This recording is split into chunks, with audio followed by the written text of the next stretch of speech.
It doesn't make sense importing them.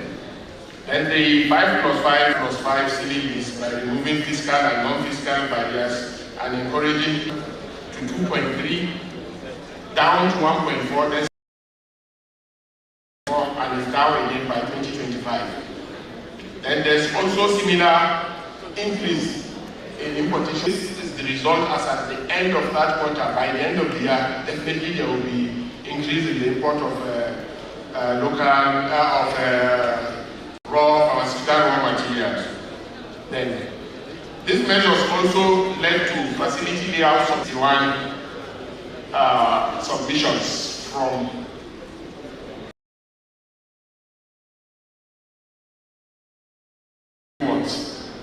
of which 16 are new pharmaceutical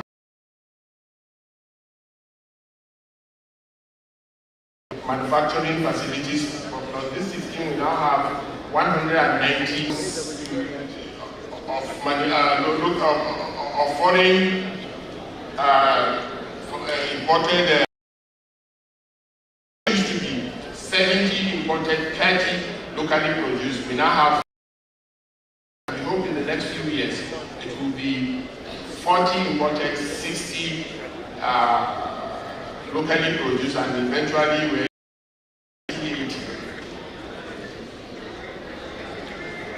legacy facilities.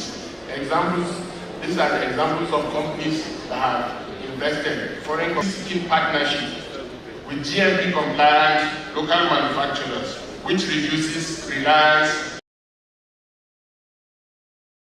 supports development of domestic production capacity.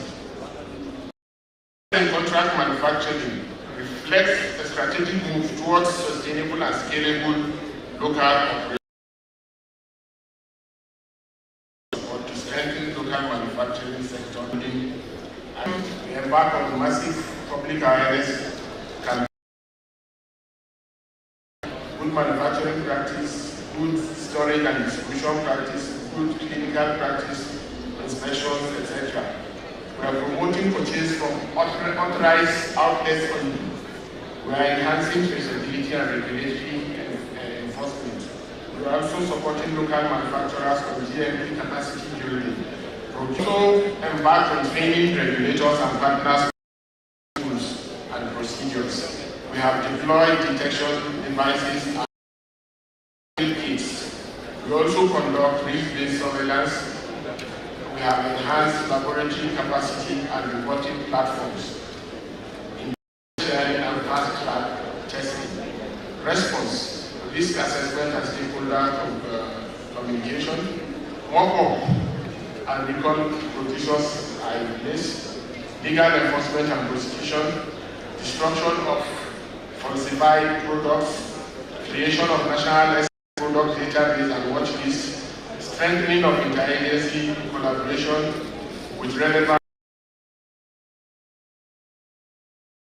collaboration with Office of the National Security and Advisor, which led to the successful reign of the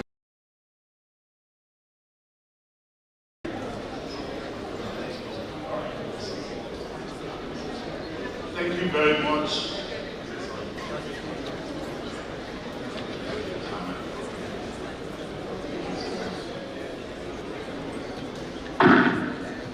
Good morning, everyone.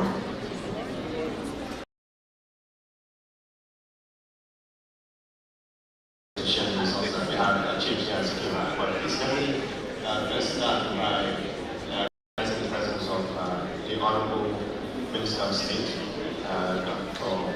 Isian Salako, head of agencies, our dear friends in the development space, ladies and gentlemen.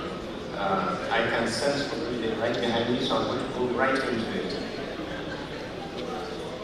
So I always like to contextualize what PVAC does within the strategy of the Honorable Coordinating Minister for Health and Social Welfare. PVAC sits as pillar number 3.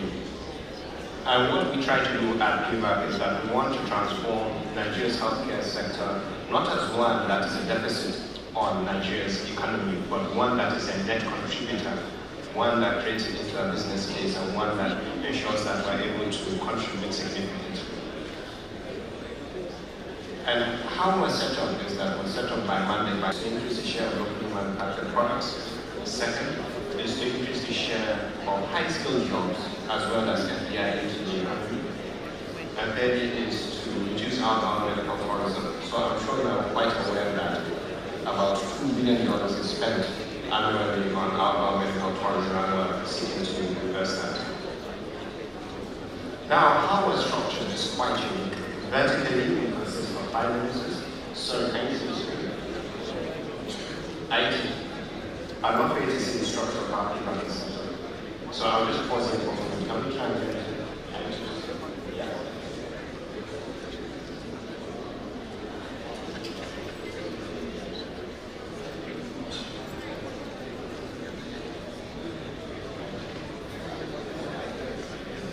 Apologies.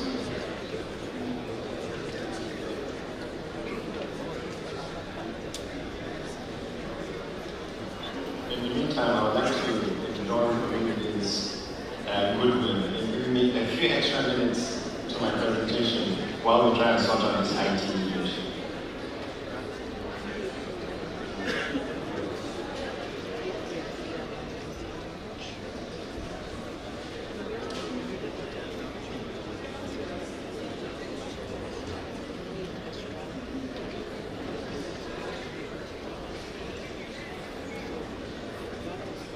Well, no problem.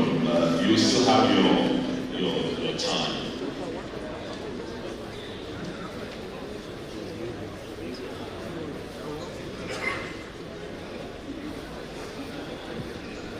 So permit me to start again.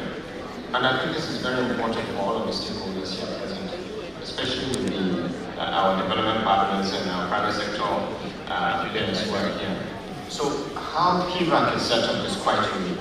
Vertically, we have the key ministries who have anything and everything to do with local manufacturing, whether it's in terms of investments, whether it's in terms of regulatory affairs. So you can see on the screen, we have the coordinating minister for our social welfare, sitting as the chair.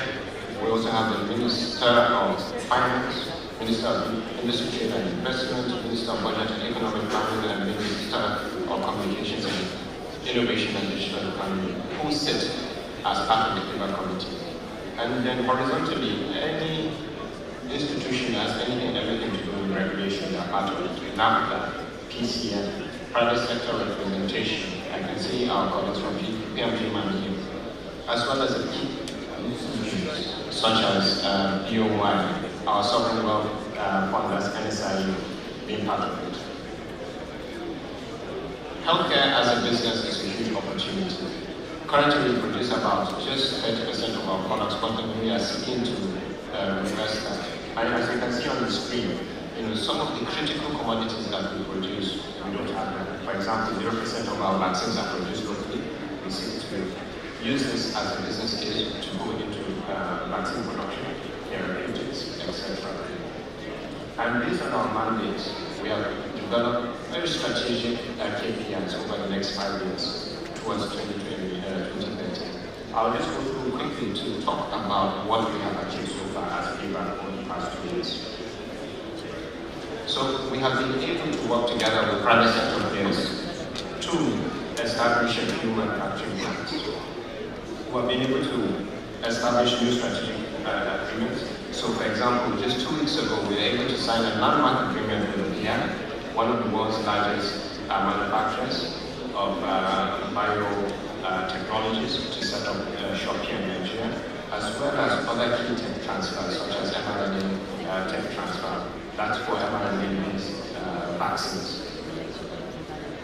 In terms of what we are doing for the private sector, over the past 2 months in the implementation of the executive order, that's for zero duty, zero VAT, for the importation of manufacturing equipment and input supplies. Private sector have benefited significantly. You can see here that about 6 billion naira has been saved by manufacturers. And during our engagement with the manufacturers themselves, they have been able to categorically inform us that these savings have transformed their operations to be competitive with products that are being imported from abroad. And the wonderful thing to say about this is that these cost savings are being transferred to the end consumer themselves, making it much more affordable for the local Nigerian to buy products. Again, we are indulging in market shaping. So we have been able to set up Nigeria's premier group purchasing organization, which most of us know here as Medical. And the whole purpose of that is to gather market intelligence, to aggregate demand, and use that pooled demand to go and conduct pooled procurement, such that manufacturers themselves are able to achieve cost savings and then transfer those savings along the value chain to the end consumer. Again, we've been able to have our pilot clinical trials program set up here in Nigeria, working together with the likes of Aminu Kano Teaching Hospital. Also, we are working together with a company called HAUSA, which is a Swiss-based company, to set up Nigeria's workforce development strategy. And I'm very pleased to tell you that next week we are going to have our soft launch of the online platform for manufacturing skills for our local manufacturers. Again, we've been working together in the third bucket here, we've been working together very closely with the private sector to provide technical assistance to our manufacturers. Very interesting to note, and I hope FCG is here. I'd like to give them a shout out. We're working very closely with them to go into the states themselves to identify local manufacturers and provide them team support, particularly within nutrition and development of the businesses of nutritional products. Within the NMEP, that's the National Malaria Elimination Program, we've been able to work together to identify local businesses that can produce all manner of products for malaria, whether it's LNIs, long-lasting insecticidal nets, therapeutics, vaccines, and I'm very thankful that I can see an NMEP program here. Working very closely with them to provide technical assistance. Sometimes it's not money, it's technical expertise that these local manufacturers need, and we're giving them that capacity. We've been working together with the financial sector, so the Sovereign Wealth Fund, that's the MSI, the Bank of Industry, World Bank, to provide support to innovative businesses within the healthcare sector.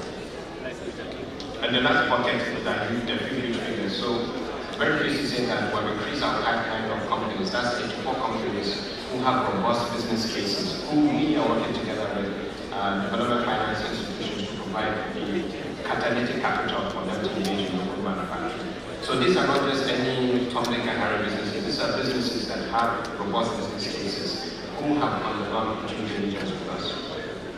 And again, the total value of the project that we have on hand amounts to about $5 billion. Working very closely with the likes of Exim Bank, we've been able to unlock capital, so $75 million worth of capital, which we'll be discussing very soon to about a dozen of our companies. And I'm very pleased to say, and also to inform our development partners, that we are setting up our own PVAC healthcare fund. So this is a pool of funding where we will then be able to provide direct financing to local manufacturers.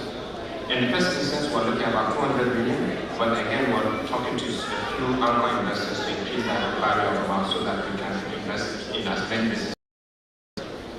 And again, to thank you to some of our other partners, such as Exim Bank and the European Investment Bank. We have a pool of committed funds, €1 billion from EIB, $1 billion from Exim Bank to provide financing to our local manufacturers. Here, all of this is based on critical analysis that we did over the past few years, and you can see on the right-hand side some of our priority value chains, including nutritional products, MNCH, SRH. So these are critical commodities that are of strategic importance to Nigeria, and we're providing support to local manufacturers. Here, this is just to show that we want to position Nigeria's companies not just as local companies, but as leaders in regional manufacturing. So we have 3 levels of ambition.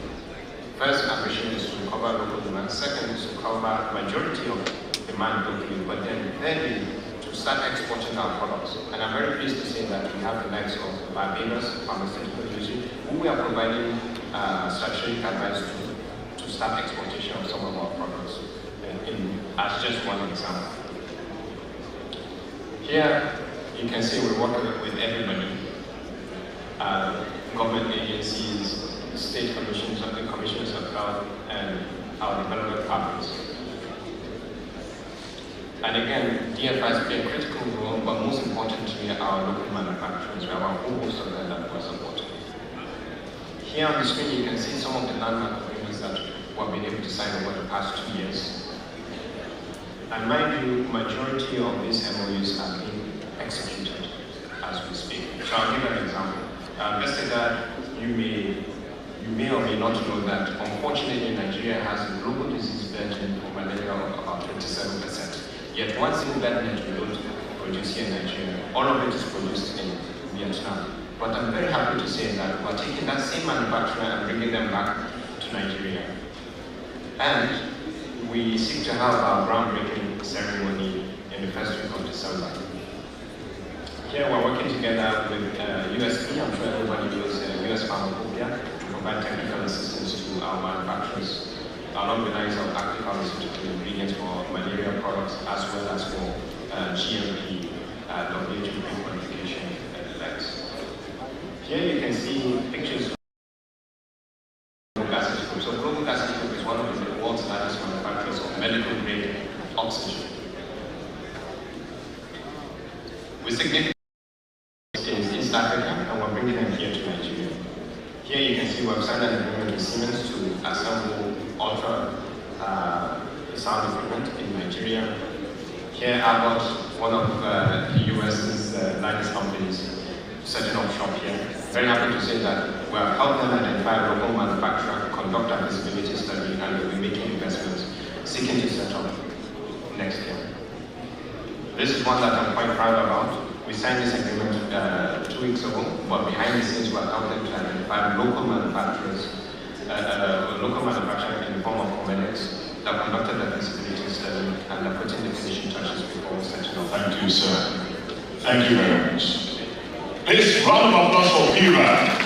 Thank you. Please, go ahead, I give you 5 extra minutes. Ladies and gentlemen, Honorable Minister, we've had so much in the last 20 minutes. NAFDAC has been able to maintain its ML3 status. They've been able to initiate and implement the 5+5 policy with positive results. PBAC has rolled out an innovative procurement mechanism. In fact, they're taking the opportunity to go back into the value chain by going into API manufacturing. But are all of this good enough? May I call on Hamza Tomotayo of WHO to reflect over what we have had in the last 2 minutes. And Tabani, we had a bit about vaccine manufacturing. I would like to hear your view from where you're sat in terms of what's the potential of vaccine manufacturing Africa-wide, and what should African nations be doing? Please round of applause for Hamza Tomotayo of WHO.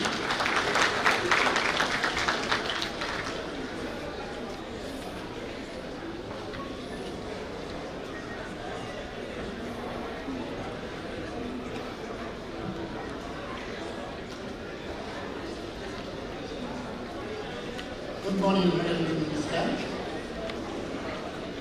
Distinguished ladies and gentlemen, I am happy to be here and to take the difficult task when they decided to. At times it's not good to have some friends. They can actually put you on the spot. But I want to start by acknowledging what we have done in the last few years. We deserve a round of applause. For the first time in my work, I have seen great progress. But we must understand that F does not, an F product is not just the issue of that article. It situates between F. It transcends trade and it has strength politics and policies. The ability to balance this is what will translate in sustainable local production. We want to produce in Nigeria. We have over 160, now it's 190 manufacturing companies. But we are not in isolation. About 10 or 15 years ago, Ethiopia went on the roadmap for local production of pharmaceuticals. And they have been able to follow that through. My colleague in the Ethiopia office retired earlier this year, and I was asking him, how is that roadmap? And he told me that that's one of the things he's happy he has been part of, and one of the things he will be cherishing in his retirement. Because there have been rare implementation, and they have been building the ship as it sails. So in the last 2 years, we have seen the wonderful work from DIVA, and I'm happy to be part of that too. But I'm hoping that I'll be able to take that into my own retirement also, saying that in the next 5-10 years, that work translates into real improvement, continuous, sustainable local production. And I'm happy that we have that backing, that executive orders that we have. But the fact is this, eventually, how much does my mother get her anti-hypertensive medicines in the village? That's the whole thing we are talking about. If the people do not have that access, we are just working at the national level, at the top level. How many of our people have access to these medicines? And for them to have access to these medicines, it's not just about the policy. It's not just about regulation. It's about the whole macroeconomic factors working together smoothly to ensure that we have a sustainable local manufacturing environment. I'm happy that has been able to make majority level here. It's one of the work I supported. But going further, what is the cost of regulation to our manufacturers? We still need to look at that. And I will give you an example. Starting 2026, we will be requiring, and it was a requirement from the majority, the WHO global benchmarking. You cannot be having generics, local production, that you are not sure. Do we have infrastructure to do that, to support that in country? Do we have a BABE laboratory in the country? Who regulates that laboratory? So it's going to be an additional cost to the cost of production from next year. I do know that PIVA has something along that line. But I think those are the things we need to fast track. 2, workforce production. I am not talking about the finances, I am one. But to have a sustainable local production environment, there are sets of skills that they are beyond. It's not just about the degrees that we are looking at. We are looking at technical skills. I'm looking at the fabricators. I'm looking at those people who calibrate equipment. I'm looking at people who support supply chain. And we sure we are producing that to support that industry that is trying to develop. We need to produce and such. And we should not think that we will be exporting or be importing those space.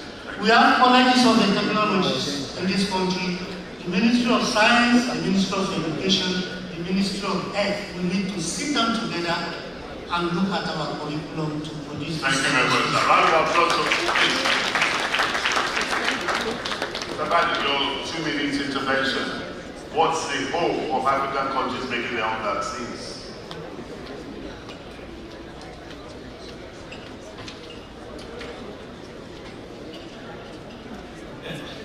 Please do come again on that question. The potential of African countries, including Nigeria. So There is a common phenomenon that happens in the street of Makoko when one woman starts selling eggs and others see that eggs are selling and they go and they boil eggs. And eventually everybody has an egg and everybody has got to eat their egg and nobody sells. The reason I'm beginning there is that Africa must be very strategic. Come and manufacture vaccines. The one that is not easy to handle. Nigeria, of course, has a serious advantage on its side. The first advantage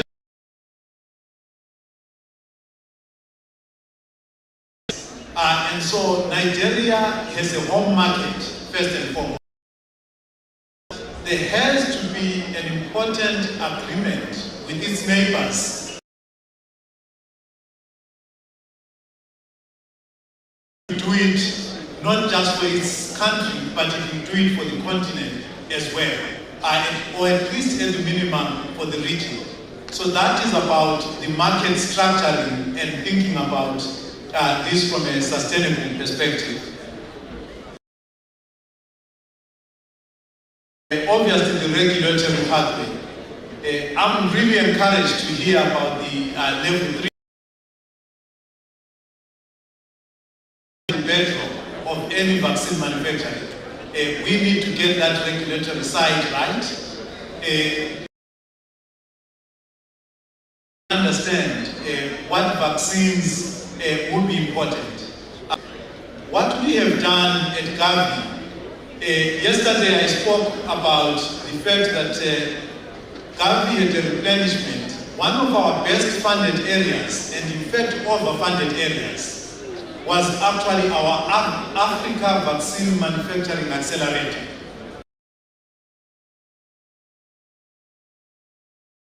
That is a guarantee for manufacturers if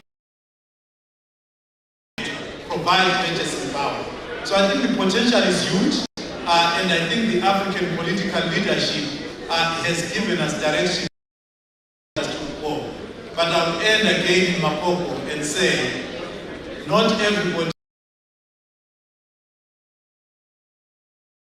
There's going to be a strategic distribution of that across the continent. Thank you. Thank you. Thank you very much, Tabani from Gavi. Very useful view. We've heard from both PIVAC and NAFDA.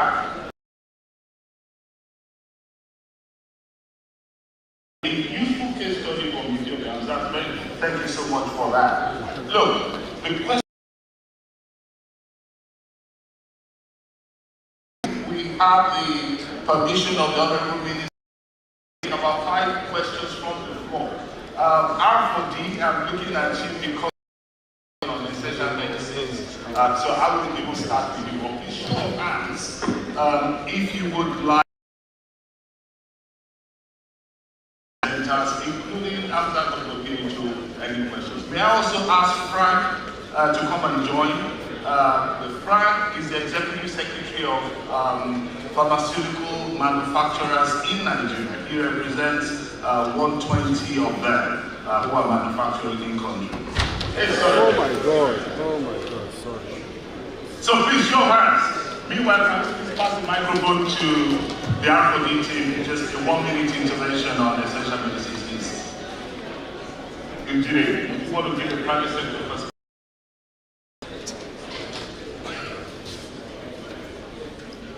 Please, let's try and make it short so that we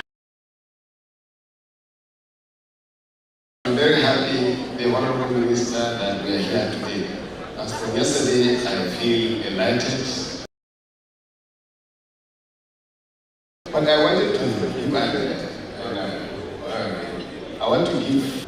Now, this is very, very important. It's supposed to be done at the national council level. Going forward, that's the first one. The second one, I want to ask the representatives of yesterday. We are talking about out-stock of vaccines, and the government wants to procure vaccines.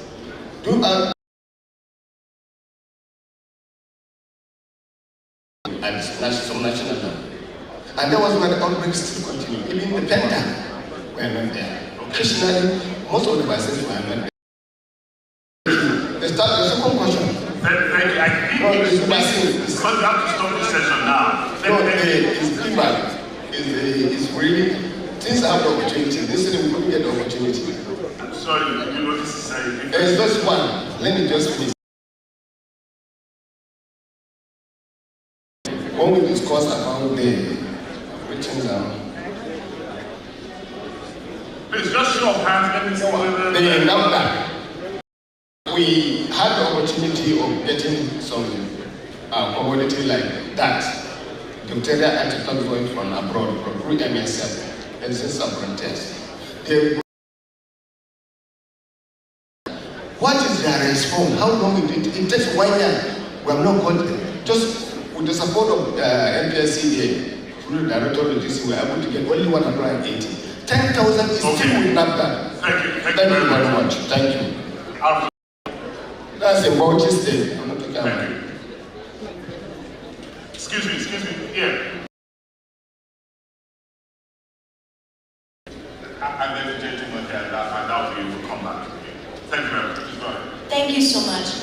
R4D has just put out a series of case studies looking at health finance and invite you all to look at the research that those policies are often made in silos.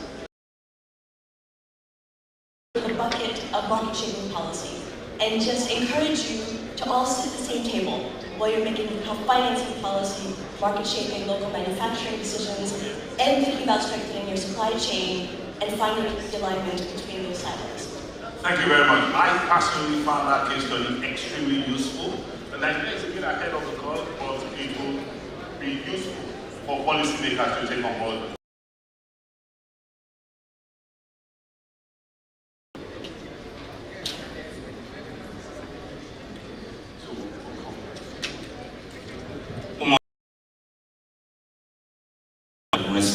My question goes directly to the NAFDAC that drug had been sold anywhere, anyhow.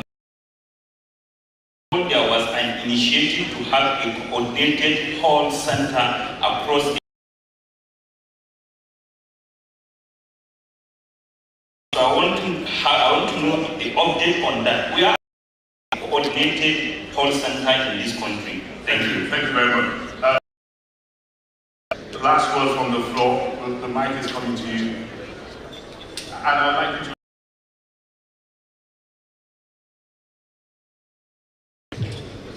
Thank you very much, Moderator, Minister of Health, and all the dignitaries here. It is such a privilege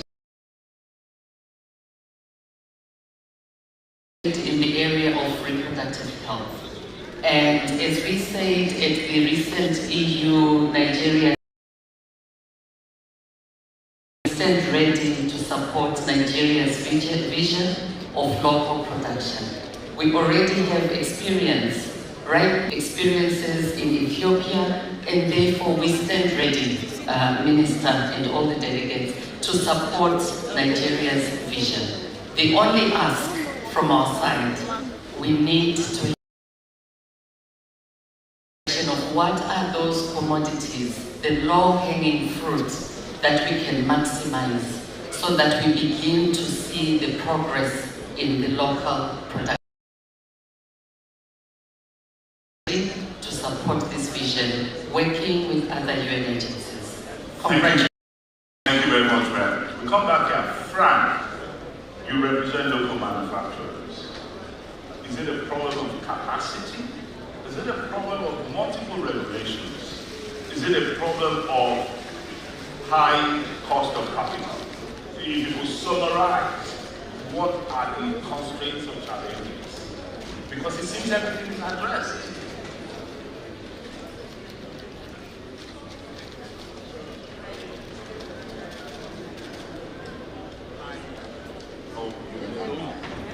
Yeah,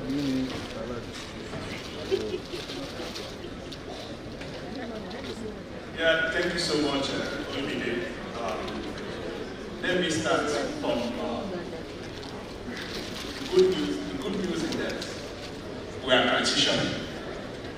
If you look at the data presented by the NAFDAC director, we are moving from 130 to almost 200 member companies. In fact, in my own database, what I see is 200 plus member companies. But then, yes, 200 plus, but along the line also, I can see why they're having that data, because along the line, some soldiers fell on the way because of the macroeconomic challenges, the challenges the industry face, and which is very strong, which policy is very strong as one of those elements. You made mention about policy, what I call policy overlap. Most times in the industry, you discover that, yes, the regulatory aspect of it is also overlapping with some aspects that touch base on the microfinance, be it fiscal policy or fiscal policy. For instance, yesterday I got a call from Ministry of Industry and Investment, and they are asking that they want to, review the fiscal policy. And looking at that fiscal policy, the gains, which what I call the gains, for instance, look at those products, the NAFDAC they're making progress on 5+5 policy, saving policy.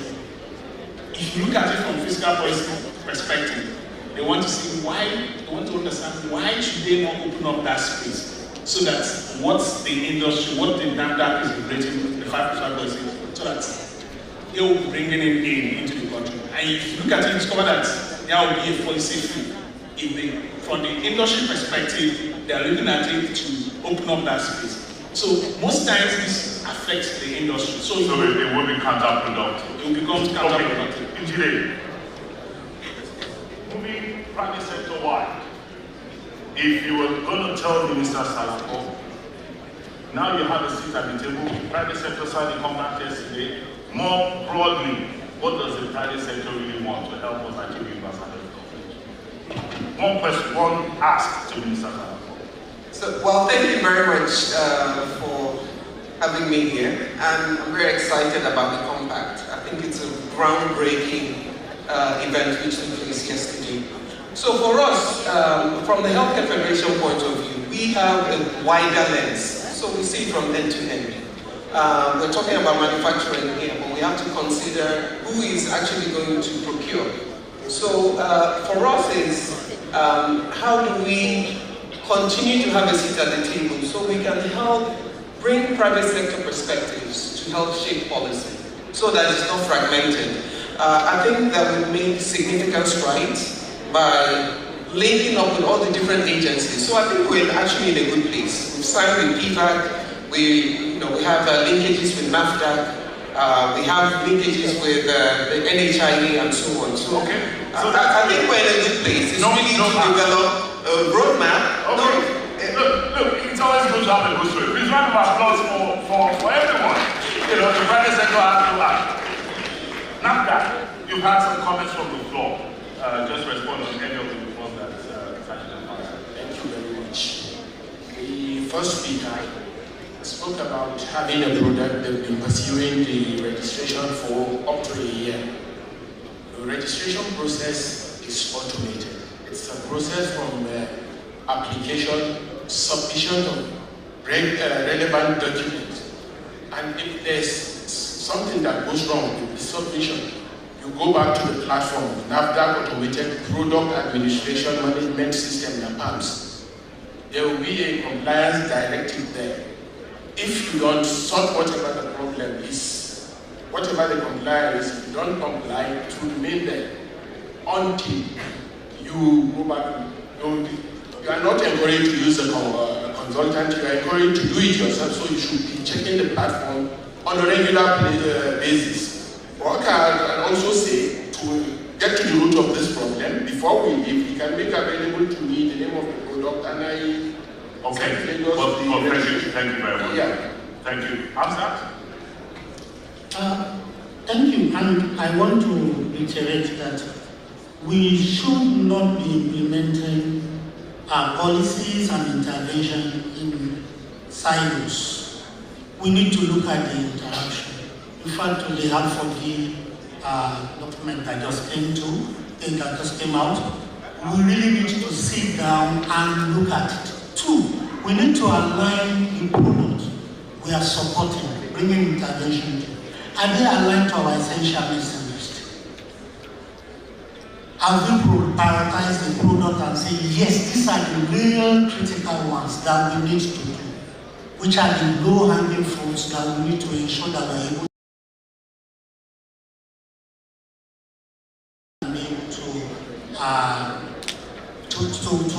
even export. 3, how can we improve access? What is the coverage of health insurance in this? What is their role? As we are running at the level of IVA, at the level of NAFDA, are the patients really able to have access to these products? So that we look at the top level, we continuously have a sustainable local manufacturing. Thank you very much. Ivan. Look, I can't agree more with the distinguished panel here, so I want to repeat what I've said. But just to answer some of the questions that were asked on the floor. To the gentleman who asked a question about vaccines. You know, vaccines is a big business case for us. We've already conducted critical studies on that and figured out how to go about it in a realistic way. We can't wake up tomorrow and say we're starting manufacturing of vaccines, but we have a roadmap and we have made significant progress, which you have seen in my presentation. 2, the NSCMP with regards to supply chain. It's very interesting to note that you cannot have a viable healthcare value chain without getting the data. And how do you get the data? Via supply chain. And I'm very happy to say that as PVAC, we have been appointed by the Minister to review the latest NSCMP policy, which is currently under review. And we're already engaged, thanks to the partnerships with a few of our partners here present, such as FCGO Latvia, to engage the sector. Last week I was in Lagos. A few of my team members were in Kano. Yesterday we had a few members in Kaduna, all liaising with everybody with regards to supply chain and getting that data. 3, UNFPA, I'm very happy to say, 20 minutes after signing the agreement on the 30th of October with regards to your products, right? We were approached by one of your colleagues, I think his name is Dr. Hamson Swarman, to already be one of the major off-takers of our locally manufactured products on the sidelines of the Bay Area Cosmetics signing. So we're already working together with you. Please expect an email very soon. So this is the power of partnerships. And then lastly, again, just a comment to my colleague from NAFDAC and then to everybody here on the floor. Very thankful that we've been able to work together with the likes of World Bank via the Impact Project. Why? Because via the technical assistance that we give to our partners, we're able to figure out that, look, BABE, so that's bioavailability, bioequivalence, is critical to the private sector. And we're providing TA to all of them in that regard. So we're all working together and we'll continue to working with Glad you mentioned that. Honorable Minister, I have 2 requests. We've been reviewing business cases for the last decade or so. One of the reasons why local manufacturers do not get bankable business cases, the cost of power is 40% of their cost. No matter how strategic or how profitable that business is, I know that you are passionate about powering healthcare facilities, but I'm asking the Honorable Minister, could you intervene in this particular area? It goes beyond health, but we would need your influence to support them, for them to be able to make products that will be competitive. The second request I have for you is I make this request because you are from Ogun State. And there's no harm in copying shamelessly. India is competitive in local manufacturing because of the partnership between federal government and state governments. For us to make progress on local manufacturing, we need to make APIs. We need to go beyond just finished drug formulations. That's a huge investment. And some of the ways India has resolved that is setting up API parks by the government, putting in centralized services like effluent treatment plants, amongst other things. I say this because we are seeing that emerge from Ogun State. There's a corridor there that's almost becoming a pharmaceutical corridor. You may want to think about this. And I'm sure there are partners there who could take a team from Nigeria to see how India is probably addressing this.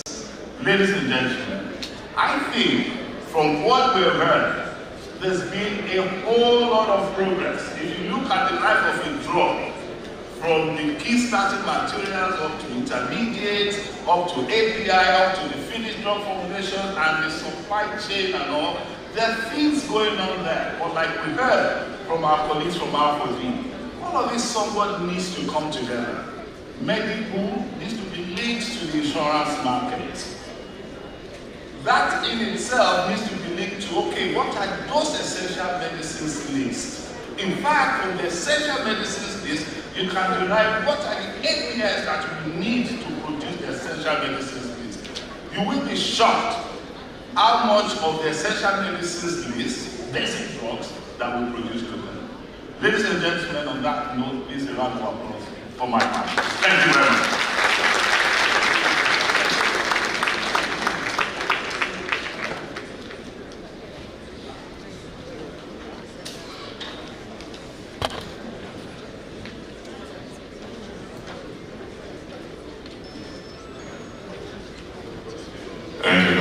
Dr.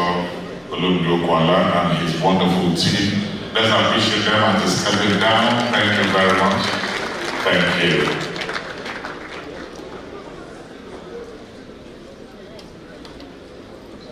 Distinguished ladies and gentlemen,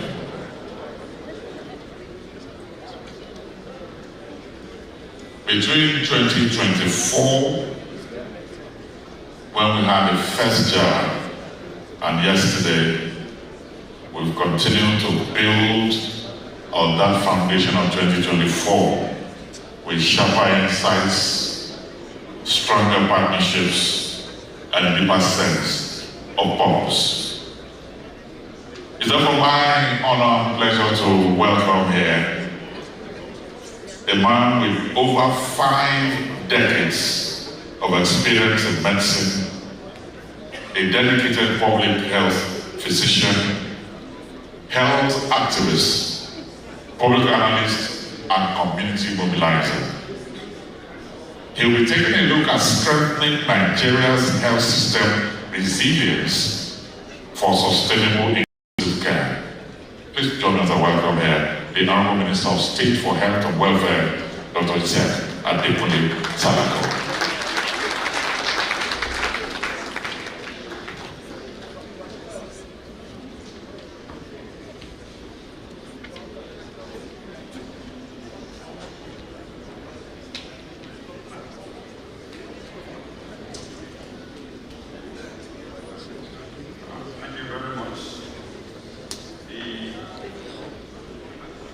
Honorable Commissioners for Health who are here in their numbers across Nigeria, our Royal Fathers, Royal Majesties, my Emirs and Kabiyesi. Let me recognize all the directors, head of agencies for the federal government, and of course, top government officials, from subnationals, permanent secretaries, executive secretaries. Let me also recognize our partners, Gavi, WHO, World Bank, distinguished participants, gentlemen of the press, ladies and gentlemen. I have quite a lengthy speech, but I'm going to try not to read it. But I will make an effort to highlight the very important aspects of the speech. Since yesterday, a lot has been said on the progress that has been made in the last 30 months or thereabouts. And I think this morning we listen to further progress that has been made. But coming here and talking, addressing this gathering is an opportunity to further share my thoughts and receive feedbacks on how we're faring. I've been asked to speak on the topic titled Strengthening Nigeria Health System Resilience for Sustainable and Inclusive Care. Clearly, in the last half a decade, the last 5 years or so, we will all agree that global health and our health system globally has faced unprecedented challenges. First, in 2020, we were confronted with the challenge of COVID. And about a year ago, we have faced significant reduction in significant assistance for health, especially by the US, the UK, and Germany. While these are challenges, but they have also exposed our health system and how vulnerable we are. But they also taught us that coordination, innovation, and the highest political commitment is always an attribute that we need to be able to have a resilient and inclusive health system. If we take a look at where we are currently in Nigeria, and if you use the 2023 Nigerian Demographic and Health Survey as a benchmark on where we are, clearly some progress in terms of maternal mortality ratio, in terms of under 5 mortality, in terms of life expectancy, in terms of the number of births attended by skilled workers, in terms of our immunization coverage, in terms of other contraceptive prevalence, we have definitely made some progress in this area. If you also look at government health expenditure, we also made some progress, which has increased 5.2% as of last year, compared to around 4% in previous years. We have also clearly improved in terms of national health insurance coverage, and currently we say that by health insurance, but still remains very high. External dependency on financing.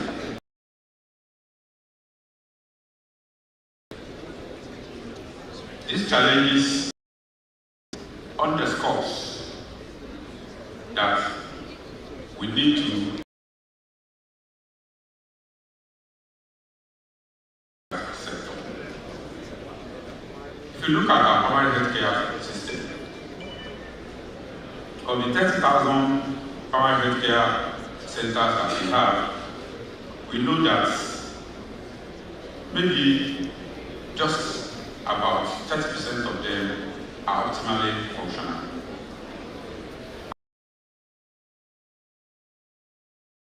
It's still below WHO recommended figure, and also in other health categories, nurses, pharmacists, and so on. This is compounded, of course, by the challenge of migration of health workers, such that as we're producing, most of them are exiting. Also listened to the efforts that Nigeria is making to ensure that our dependence on pharmaceuticals, devices, APIs, commodities is significantly addressed. And I must say at this point in time that the efforts to wrap up our local production capacity is going to be streamlined. Clearly, we cannot be jack of all trades. We cannot manufacture everything. So, government is determined, and I think that PBAC has highlighted some of the key areas that we will focus on to ensure that we focus on areas of competitive advantages and areas that have very compelling business cases. So, we can see that there's some improvement happening. But these improvements, obviously, are not complementary enough for Nigeria, the stature of Nigeria, the resources and the ambition of Nigeria. Which means a lot to be done. The government of President Bola Ahmed Tinubu is fully aware of these many challenges, and in partnership with our subnational government, the local government, our partners, the civil society, our traditional leaders, our religious leaders, we are making efforts to accelerate progress and deliver a health system that will optimally serve all Nigerians. We are fully conscious of the issues at stake, and in the last 30 months of this administration, we have implemented a coordinated set of programs and interventions system for Nigeria in line with the renewable agenda. The health sector renewal investment initiative is being used as a driver of this vision. And we're adopting this sector-wide approach to ensure efficient. The basic healthcare provision fund, for example, since its in 2019, has become a mechanism to transform our primary healthcare delivery system, seek investment in primary healthcare. And I must commend the BHCPF gateways, the CDC, and of course the Secretariat for the better coordination. And if you look at figures, our absorption capacity has risen from 45% in 2019 to 78% as of 2023. The National Health Insurance Agency and the Act that was reviewed in 2024 is another paradigm shift towards universal health coverage, which has resulted in increased enrollment into the pool. And now we have insurance agencies in all states of the Federation. This is contributing in no small way to improve the number of persons benefiting from full insurance care and access at national and subnational level.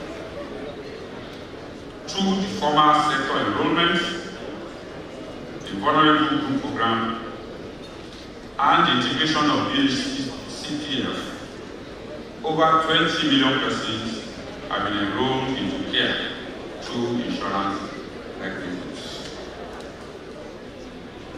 Let me pause to welcome the Coordinating Minister and the Director General of the African CDC. You are most welcome. So, we have now found a situation where the convergence of the Basic Healthcare Provision Fund and the health insurance mechanism is providing a powerful mechanism that we can actually utilize to achieve universal health coverage. But we need accelerated state-level implementation. The enforcement of mandatory health insurance for all Nigerians.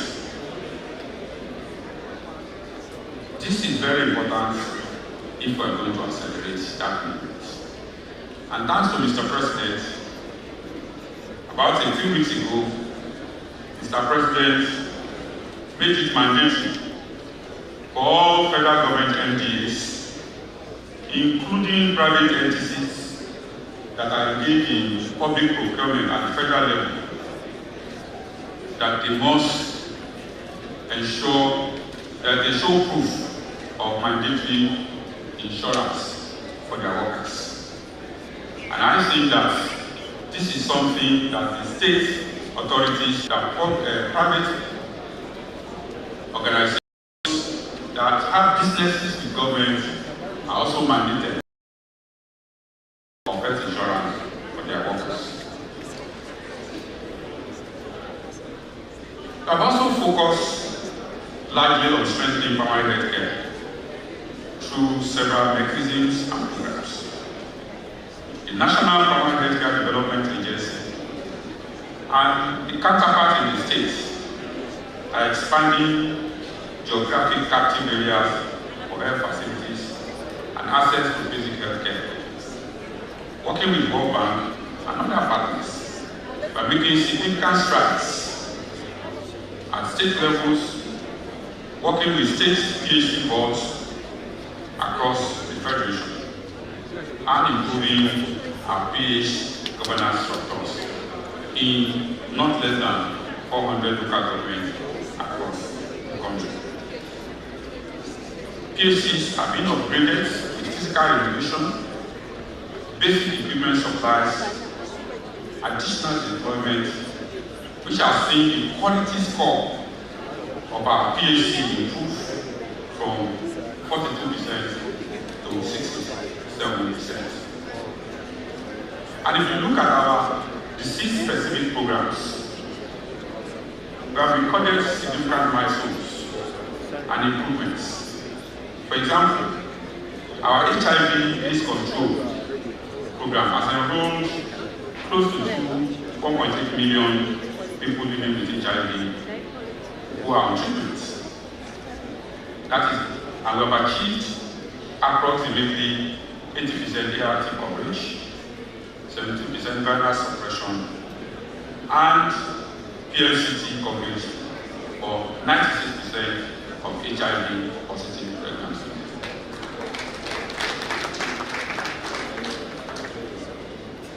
Our tuberculosis control program at the federal and state levels has of incidences and have achieved greater than 85% treatment success rates. Our infrastructural support for the TB program is also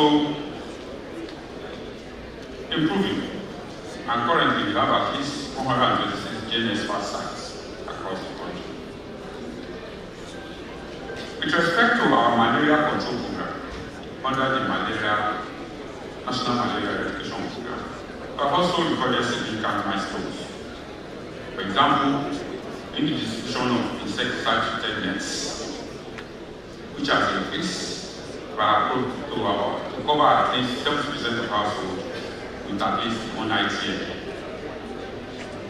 It's estimated that 18 million malaria cases have been averted annually as a result of this. And 55% of pregnant women are receiving intermittent prophylactic treatment or prevention. Our immunization program has also recorded achievements. We have achieved 57% pentathree coverage as of 2023, up from 33% in 2017. Since 2020, we have recorded 0 wild polio virus cases. We have made milestone achievements in HPV immunization, and we recently introduced rubella vaccination. These are testaments to the increasing capacity of our health system to deliver targeted public health interventions. I'm sure you will not be happy if we don't talk about reproductive and maternal, newborn and child health. And I must say that that program also continues to be the bedrock of ensuring survival for the unborn and future generation of Nigerians. Our health system has recorded improved sexual and reproductive health services for adolescents and young persons. ANC coverage and visits recorded a 42% increment. More than 50% of deliveries are now managed by skilled birth attendants. And of course, from NDHI, we have witnessed a reduction in maternal and under 5 mortality rates.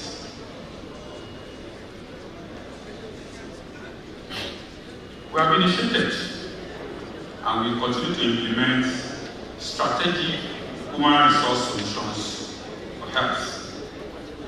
Between 2023, 37,000 health workers have been employed. About that, with over 7 of them being in the clinical area. Of course, retention is a challenge which is adversely affecting the system. But we have put in place a health workforce migration policy, which is to help us achieve better retention and also to ensure more collaborative contribution of Nigerian healthcare professionals in the diaspora.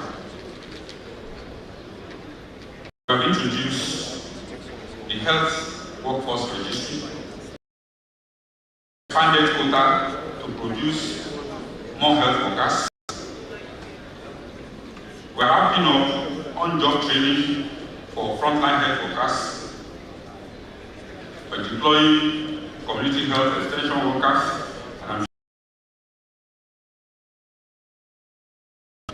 The Health Fellows Program is of course. We have the National Rapid Response and expanded laboratory network staffing for about 130 laboratories, all geared to support health security and epidemic outbreak management. As part of improving the resilience of our health system, several health infrastructure developments are concluded or ongoing. And as at last count, over 500 high-impact infrastructure projects have been delivered. We have introduced a key innovation of Power for Health initiative, which is designed to ensure that our facilities have reliable electricity to power excellent and sustainable health service delivery. We have convened a national dialogue around this. We have a clear implementation plan, and we are confident that the necessary investments to actualize this agenda from both government. I've also inaugurated the Nigerian Digital and Health and Implementation Committee grant, which has laid the groundwork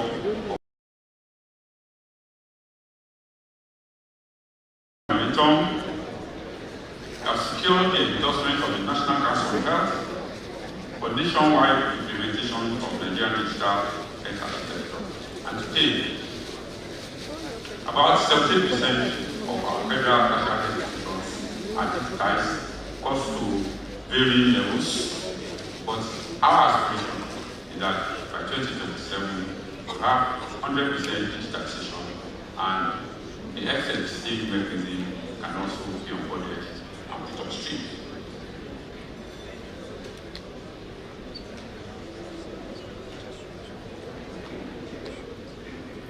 Also generating evidence for action through a research and innovation support system.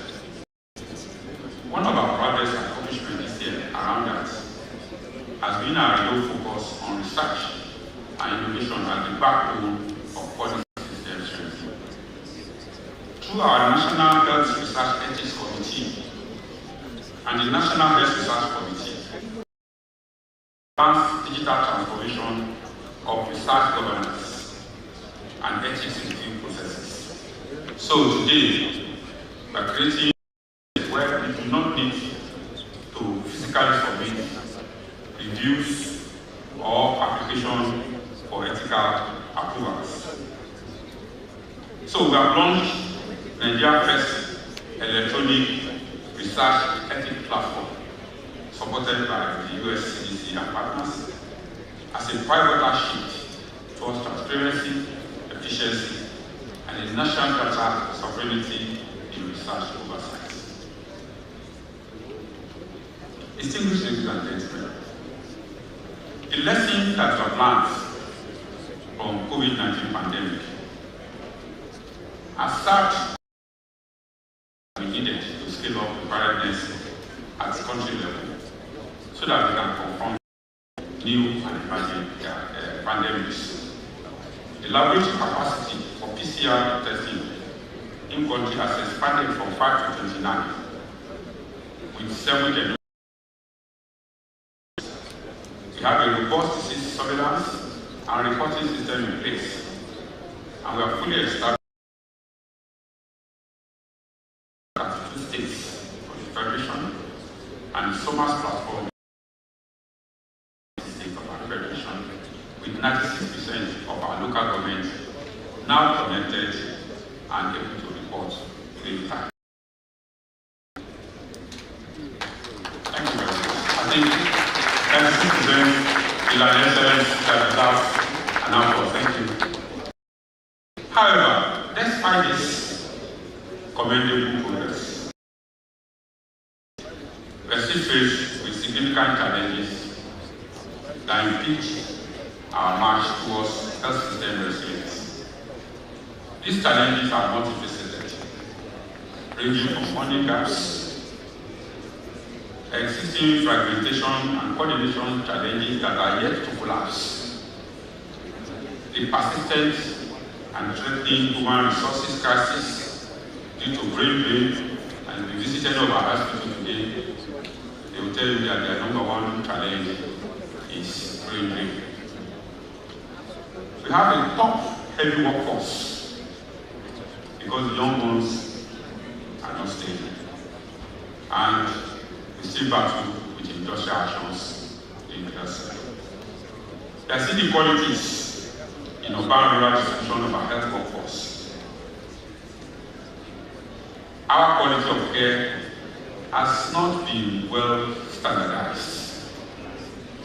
We still face supply chain vulnerabilities, infrastructure deficit, high out-of-pocket expenses for health, and so on.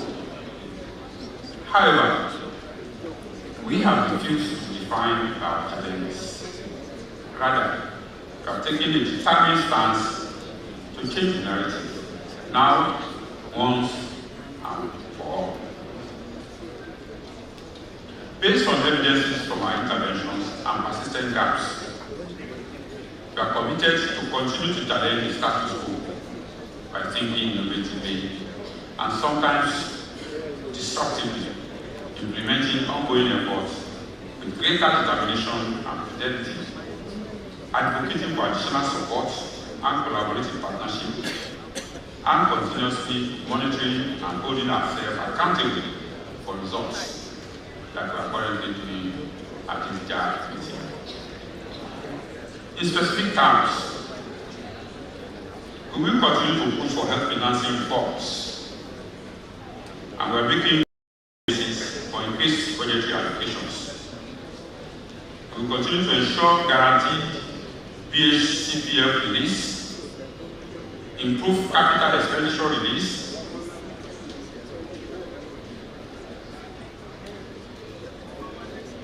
we will continue to encourage our states to also meet their health budget benchmarks and ensure that our counterfeit funding are released to match donor fund obligations. We are determined to expand insurance coverage by supporting other agencies of government. We are working to scale up the vulnerable group inclusion and expand benefit package, NCDs, mental health, and emergency care services. We will continue to scale up the capacitation of our PHCs to provide basic and essential services as we ensure compliance with minimum standards of care, which will ensure additional training and deployment of different cadres of health workers needed to ensure service delivery, fidelity, and consistency. Our digital health transformation agenda will continue to receive frontline attention as the needed investment is provided.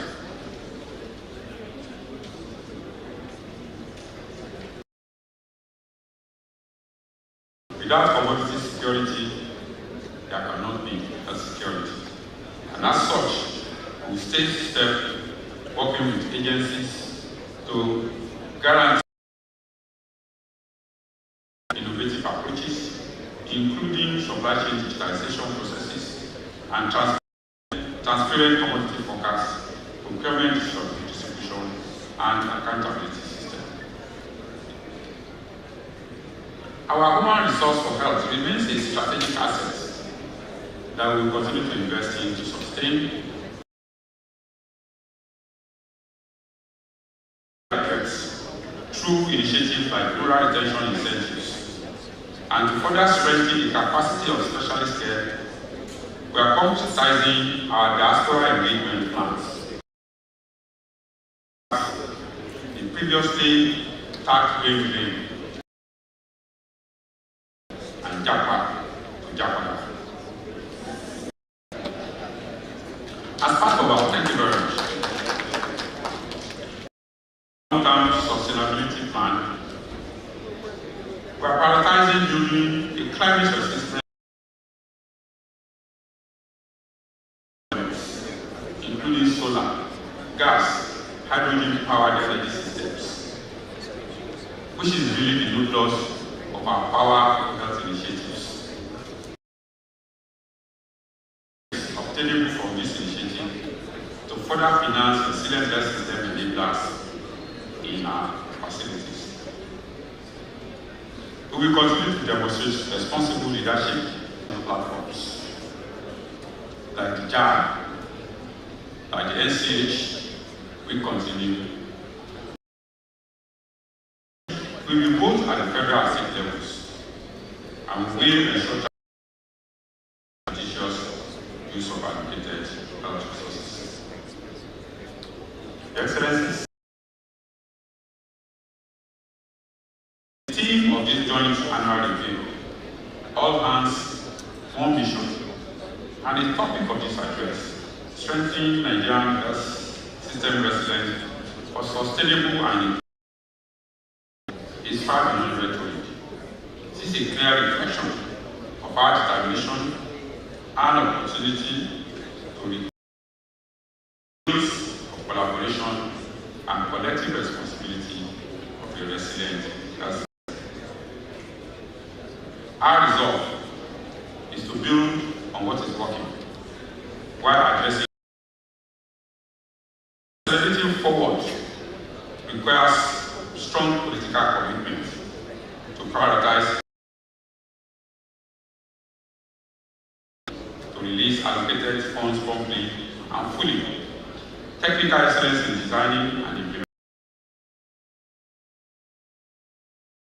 and across levels of government, and with partners, innovation to leapfrog traditional development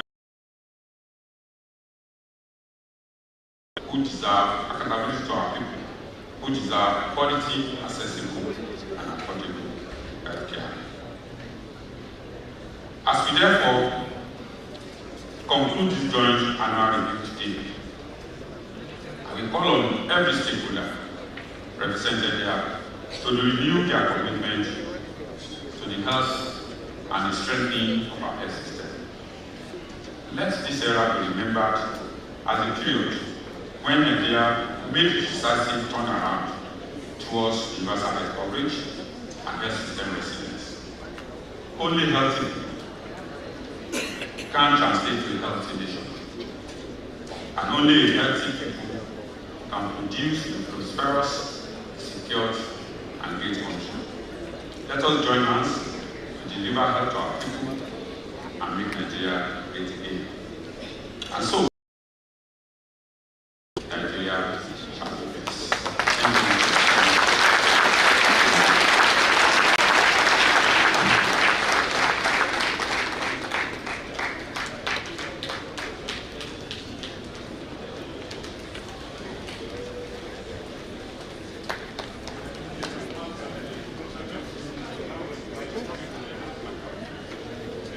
That is more like State of the Nation address.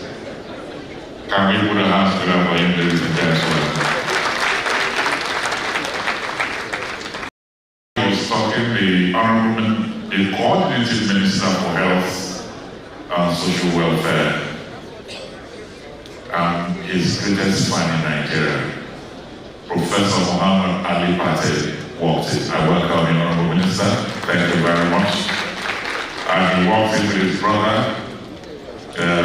from another mother in Congo. I'd like to welcome Dr. Jean Kaseya. You're welcome too. Thank you very much. Thank you. Your Excellencies, ladies and gentlemen, yesterday was amazing. A whole lot of people talk. I don't know if Dr. John was around yesterday. You are not. I will help you. I have your back. You know what I'm going to do to you now? I'll ask the media to play a 5-minute clip on the highlights of yesterday. So let's have the video.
to the 2025 Joint Annual Review meeting of the health sector. The Joint Annual Review, JAR, provides a platform for health sector stakeholders to assess program performance and outcomes. The administration or rulers remain close to the people and play a vital role in promoting health awareness and mobilization. I commend the Honorable Minister, the indefatigable Minister, the indefatigable team, and PAMSEC.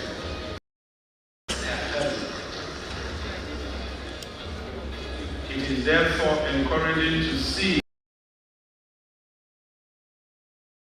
in planning implementation and monitoring within the SWOP framework.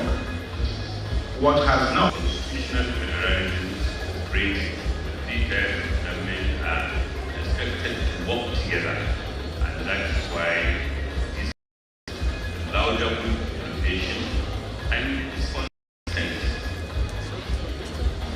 This whole of society are look at the fact that we are extending this compact from 2023's initial list of participants to now include civil society, traditional rulers, and so on and so forth.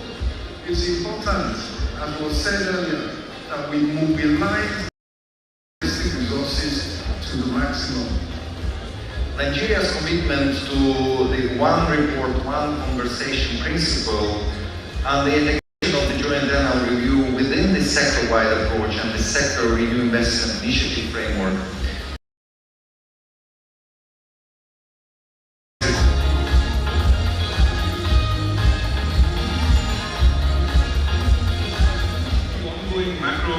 macroeconomic and fiscal reforms, Nigeria has a real better to improve human capital. This will come from prioritizing these areas of expenditure, but it's also worth noticing that are receiving substantially higher revenues, while priority social sectors such as including health have not experienced commensurate increases in funding.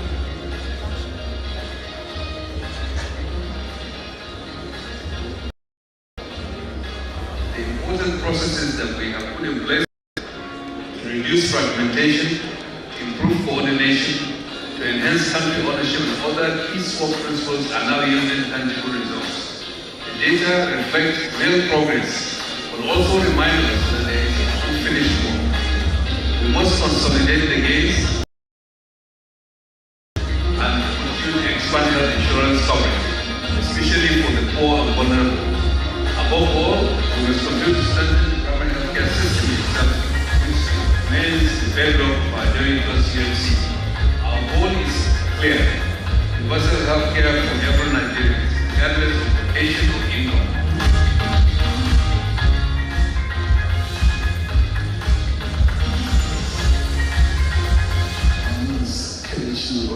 I'm the Director General and Chief Executive of the National Health Insurance Authority. Having an agent annual review gives you an opportunity to reflect and take a step back and see have we accomplished what we set out to accomplish. And it's the fact that it creates one, transparency.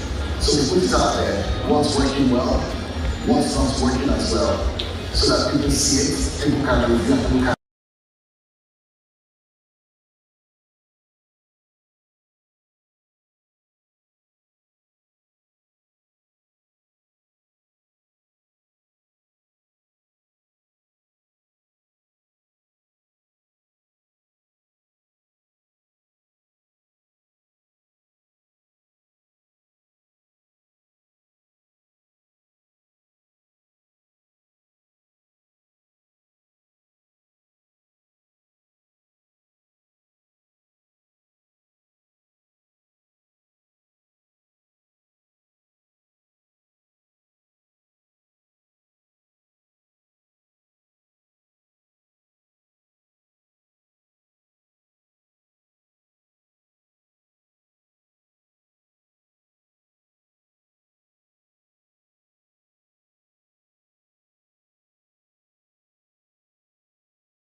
Nigeria is trying very hard to clean him from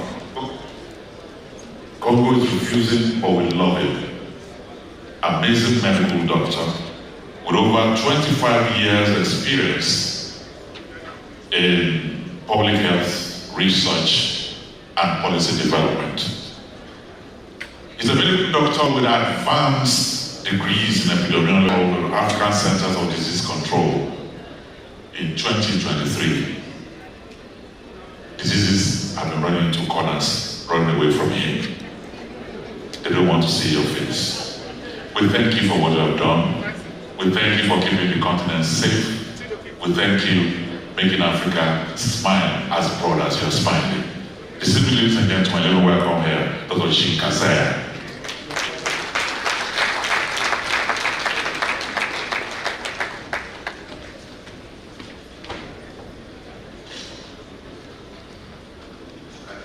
Okay. Thank you so much.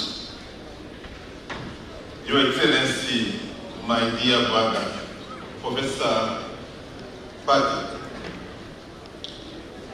you know, I was talking to Professor Pate, he was in Manila. I was somewhere. And he said, we have the joint annual review. I said, I will cancel my trip to Europe. I will be in Nigeria. I'm sorry, I didn't manage to be with you yesterday because I was negotiating something so important in London. And Pastor Pate knows, and it will be good news for Africa. But today we are here to celebrate what we are doing. I even requested, you know, when I was in London, I was discussing with our partners. This joint annual meeting is critical not only for Nigeria. And this is why we say, for the next annual review, I will request the permission of the minister and the Nigerian people to invite some of your brothers from Africa to come to sit with you, to learn from you, because you are really doing a great job. Colleagues, you will see what I will present to you today is aligned to what you are doing. But I wanted just to show my discussion that I had last week in South Africa during the G20 meeting. And thank you, Nigeria was well represented. I think I will see my sister was there. She must be somewhere. I committed to meet her. She did a great job on behalf of Nigeria. One question was coming from ministers, G20 ministers. Where can we invest the little resources that we have, knowing that we have so many other priorities? And I told them, I have good news for you. There is a way for us to become more independent from ODA and for you to invest your money where it's really needed. My first slide will be to discuss as not politician, because I'm not, but as a technical, because I'm also a technical person. What is the status of Africa?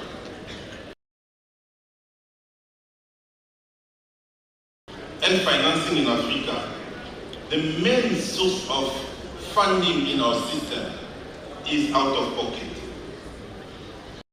When I'm discussing with others, I say, don't mislead us. We know.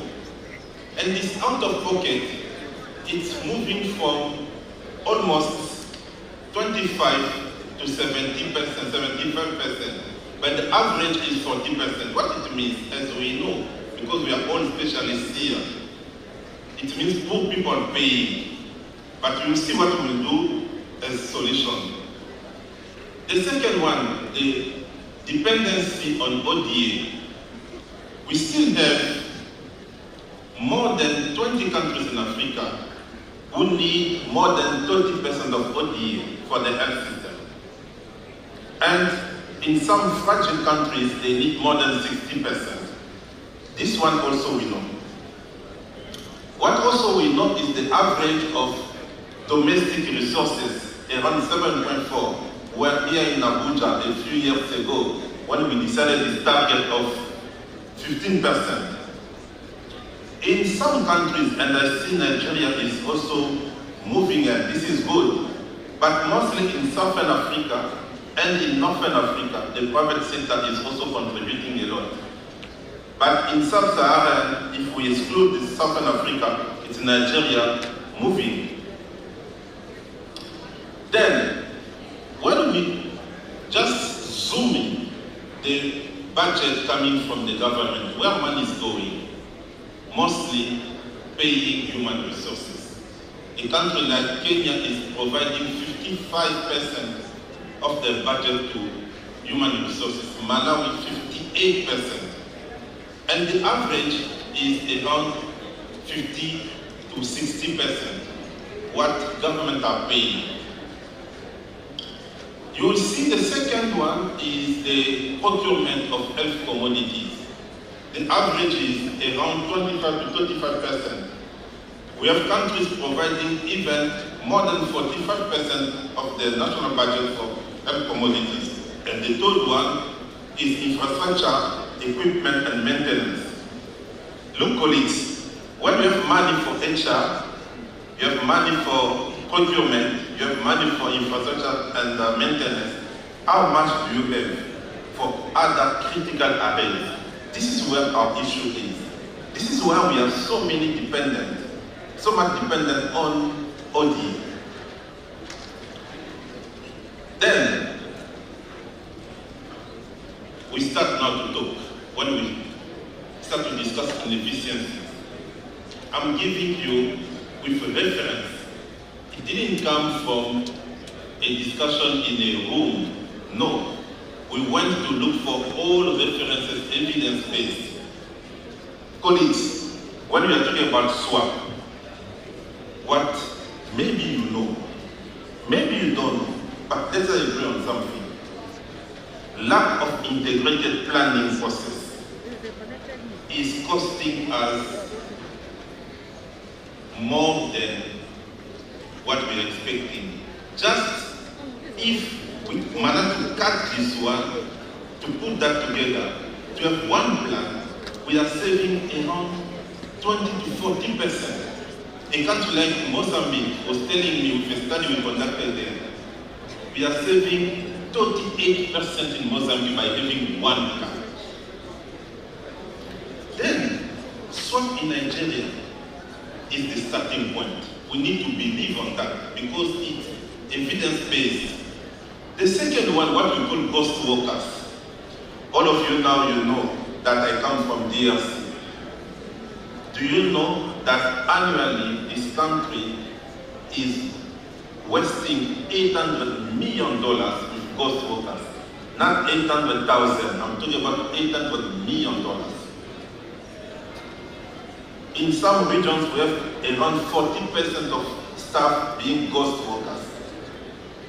This is one of the inefficiencies we are talking about. The third one, procurement. I think all of us we know.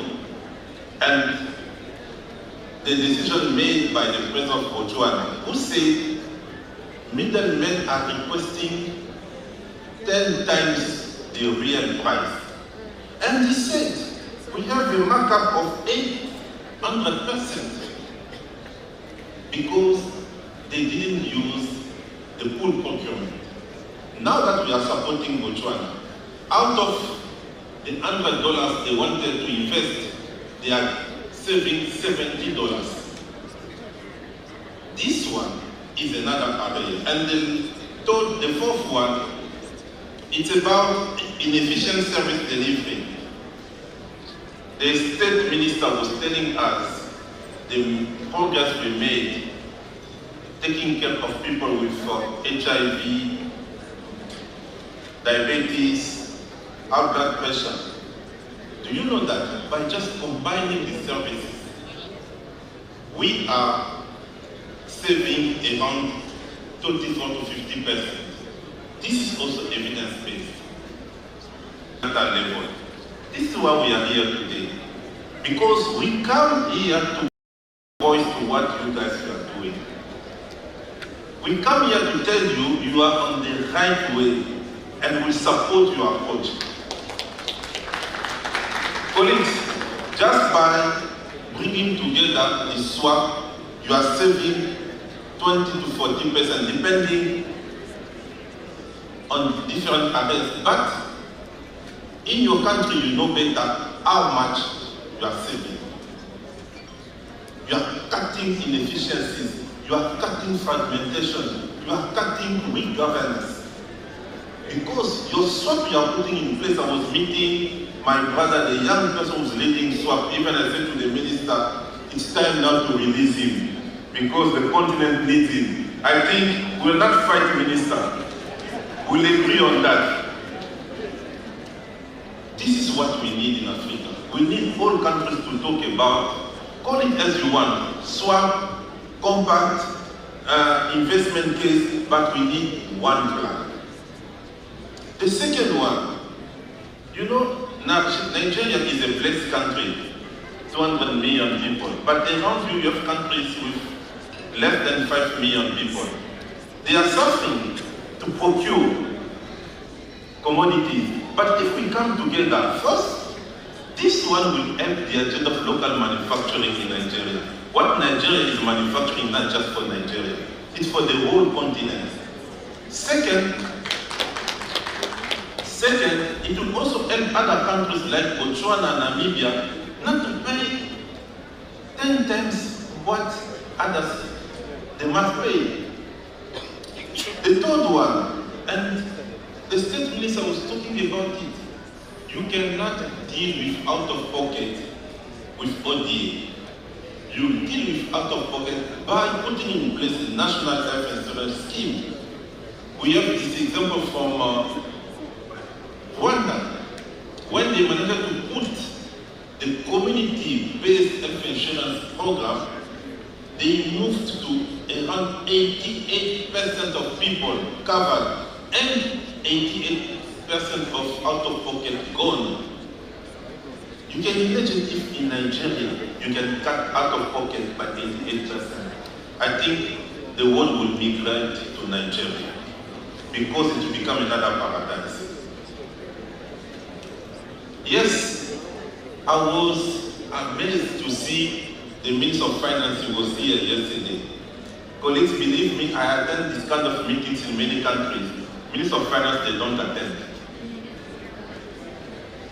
Also, by managing to bring the Minister of Finance, and I will quote what he said, we need to mobilize domestic resources as much as we can. This is what he said. I took note. I will WhatsApp him. By bringing the Minister of Finance, you are showing your leadership. Some of you, because you are Nigerians, you take it as granted. We, from other countries, can tell you, don't take it as granted. It means it's strong political willingness. It's the momentum that Professor Mohamed Patel is bringing by putting together all actors. I saw him in Washington, I think with the State Minister of Finance. It means today all leaders under the leadership of the President was telling me that things are moving in Nigeria. He was challenging me, say, please come to see. I'm here, I can witness that. What I'm telling you is based on evidence, colleagues. You will see we provided numbers. This innovative financing and domestic financing will increase our fiscal space for health. Then, the fifth one, the digital transformation agenda. A country like Nigeria, yourself, based on the information that I got, you managed to save 220 billion naira and cut ghost workers by just putting in place the e-payment. This is an example. A country like Ghana, just by putting in place the digital system, they are saving 20.8% of their health expenditure.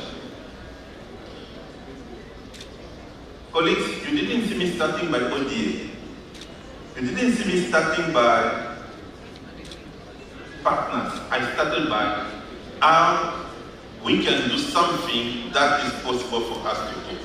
Planning, stopping some inefficiencies, ghost workers, procurement mechanisms, digital agenda. Then, we talk also about You know the local manufacturing agenda, if you go to Singapore, the government will tell you, we are investing $0, it's coming from private sector. I see, I was talking with one of the Nigerian sons. He was telling me the effort from the minister to build a strong bed net manufacturing.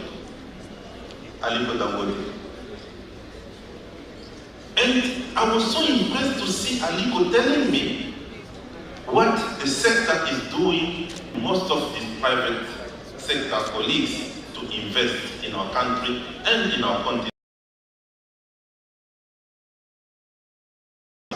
The very last one, it's our partners. What is the last one? If you plan properly, if you manage to digitalize your system, to cut the ghost workers, to cut the procurement, if you manage to put in place a system that is helping you to increase a little bit domestic resources, if you put in place the health insurance scheme, you know we did a modeling in Africa service. Out of $100 we're getting from ODA in Africa, we don't need more than 30. Because this is the way to move forward. But these $30, and I'm not the first one to say that. I think you received a guy called Brad Smith. Brad, I think Pastor Pate was in Washington when the Africa First Global Health Strategy was launched. He said, out of only $40 were lending to frontliner and commodities in Africa. It's not me. It means our donors, our partners, they start to understand that the model they were using before, money was not lending. I will give you an example. I organized a meeting in 2024 about community health forecast. Without having a amount of money invested by the US, without having a amount of money invested by World Bank and some other partners, those who were there, they told me, were $4 billion for community health forecast. Most of them, they were telling me, we are going to Nigeria. I called Pastor Pate, I said, do you know this one is coming with X billion for you for community forecast? He said, I don't know. How can you come again to a country to say I'm supporting a country without ministers and all colleagues being informed? This is why we see the Lusaka agenda is not negotiable. Ladies and gentlemen, let me tell you what we did now. I'm convincing all of donor countries, when they are giving their money to a specific global health initiative, they are asking them now to become Lusaka compliant. This is a new concept, Lusaka compliant. It means when Global Fund, when Gavi, and Gavi tend to the Gavi League, I think if colleagues from Gavi are here, they will talk to you about Gavi League. But we need all of them to become compliant. We need all of them to support SWAP. Without supporting SWAP, it's useless. This is why I wanted to share with you colleagues today that at continental level, we are so proud of Nigeria.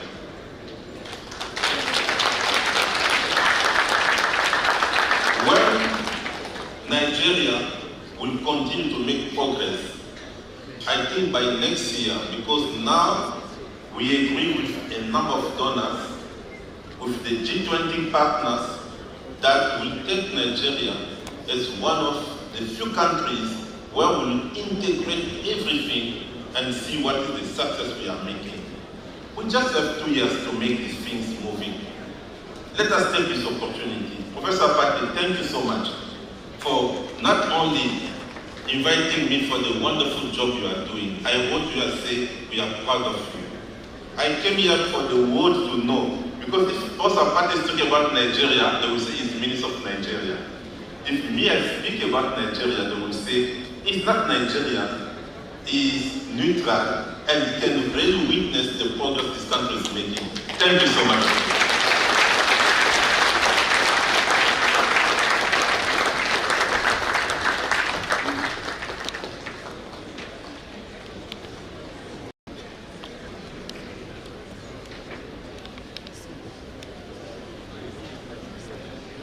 Thank you very much, Dr. Jean Casera. Can we put our hands together one more time? And let me also appreciate our online participants who are to all of the other sessions. We appreciate all of you. Distinguished ladies and gentlemen, we'll be moving to another tackling corruption in the health sector, driving integrity through data and fiduciary management. The woman, if she has studied medicine, she will have been a consultant along the military. Surely she will have been a 3-star general.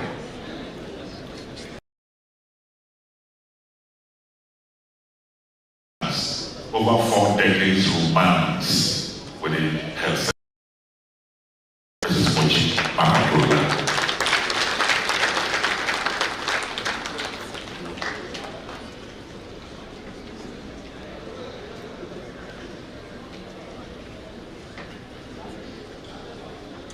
A very good day.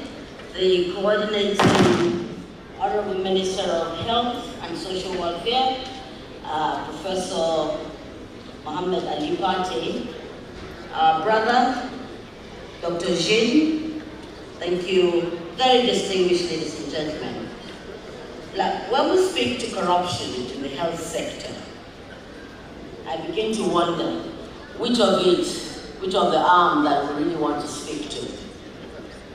Corruption in the health sector undermines service delivery, which is what basically health should be doing, wastes public funds, and erodes public trust through procurement fraud, ghost workers or patients, bribery in service delivery, misallocation of health resources, even when there is, the people don't know how to manage or how to use, and weak financial oversight, among others. So, these challenges have constituted into trust for people in health, whether you're asking for service or demanding for service. And even when you get it, who gets it? What is the callings that people have submitted themselves to and missing? So let's bring things back home, and that's why JAR is so different. We're able to speak the truth to power. And I hope that this session will be one that will open up an avenue of where truth can be spoken. We have a challenge. There is corruption, but it can be overcome. And there are evidences of where things are working according to the norms. So I'm very excited for this session, and I hope that will stay of evidence. Is a young man of the disciples that will make health work. Today he's done a chieftaincy camp, so I do hope that it's for the session, so that they will take him off to be the chief we want, or the chief that is working to change the system positively. Welcome with me the presenter, Dr. Obe, who is the secretary of the MOC. He was the first person that arrived in this hall today after me. So let's give him a round of applause. I'd just like to call the panelists to be seated so we don't waste any time. Please, if you are here, Joshua Luke, Director, FPFPD, Office of the Accountant, Attorney General of the Federation. We're here.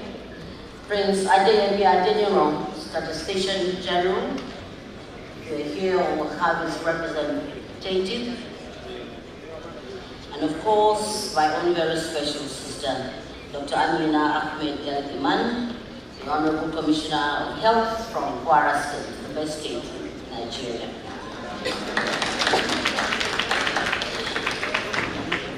And we're also expecting Dr. Musa Adamu Aliyu of ICPC or his representative. And we welcome him when he does come in. But let's have the straight talk. Dr. Obi, let's have it.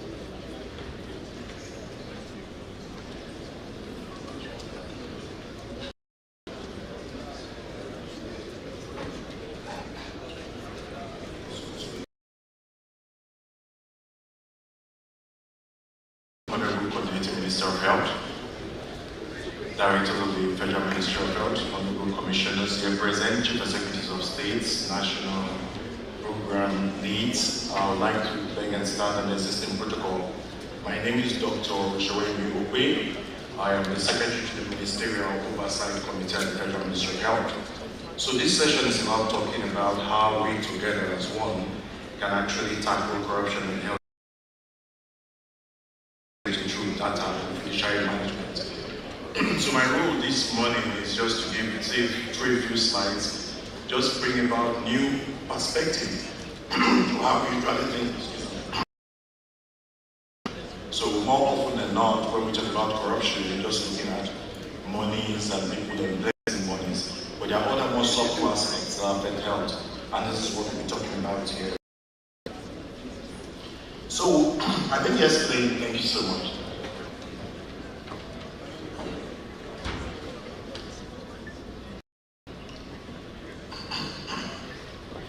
I think yesterday, like the MC said, we had a wonderful day where we actually saw that in the Nigerian health sector we've made tremendous progress.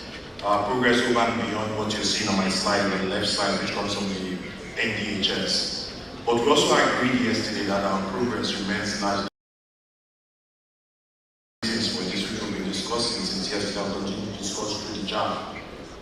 But more importantly,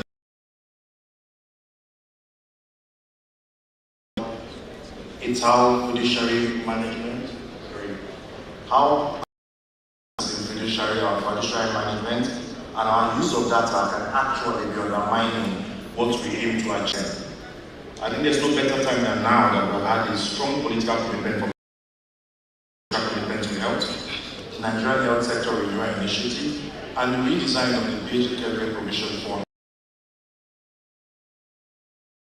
These two fundamental things about how we manage the resources we have and how we use data to make decisions could be undermining the progress we should have made, expect to make way forward in view of the reforms that are already in place. So while we all agree that we need more money for health, in terms of the fact that Nigeria is still at about 3% of our GDP as compared to where the benchmark, which should have been about 5%, we still have a lot to do, and this relates to the presentation by the Director General of the African CDC, welcome, of how we actually spend the money we have. So the analysis of the AOP is just done by across the country, by states, shows that actions that will lead to service delivery, either in facility or in outreaches. A study done by AZ et al. Also showed that we do have a lot of low confidence assessed in the state in the southeast was actually producing data which they considered as part of their study as researchers to be of good quality. And only 1 in 5 facilities were also using the data for routinization to make decisions. So most of these reasons why whether the data is timely or correct, but more importantly, the summary is that the confidence in the data is low. And as such, when it's not used for decision making or when to use. We have reforms ongoing now across the health sector. We had that has created a pathway for impact. But systemic weaknesses can potentially dilute the value for money and slow our progress to people-centered care. When we have data systems that are weak, be it from capacity or be it from any other issues like lack of resources to give us good data, what happens is we get inconsistent reporting, we get inconsistent reporting, we get data that is wrong either by inflation or deflation of the data. When there's poor fiduciary management, we have weak reporting because the people are not using the money well, they will not want to report on what they are doing. So either get no reports or weak reporting, we get payments that are distorted or not done, and we have some fund management. And this will deprive areas of need of the required financing they need. And the solution of this is that they can actually be set-hand. Because when data is wrong or funds are not available where they should be, it could lead to bad health outcomes. But more importantly, it could lead to outcomes that are not investigated and as such we cannot correct them.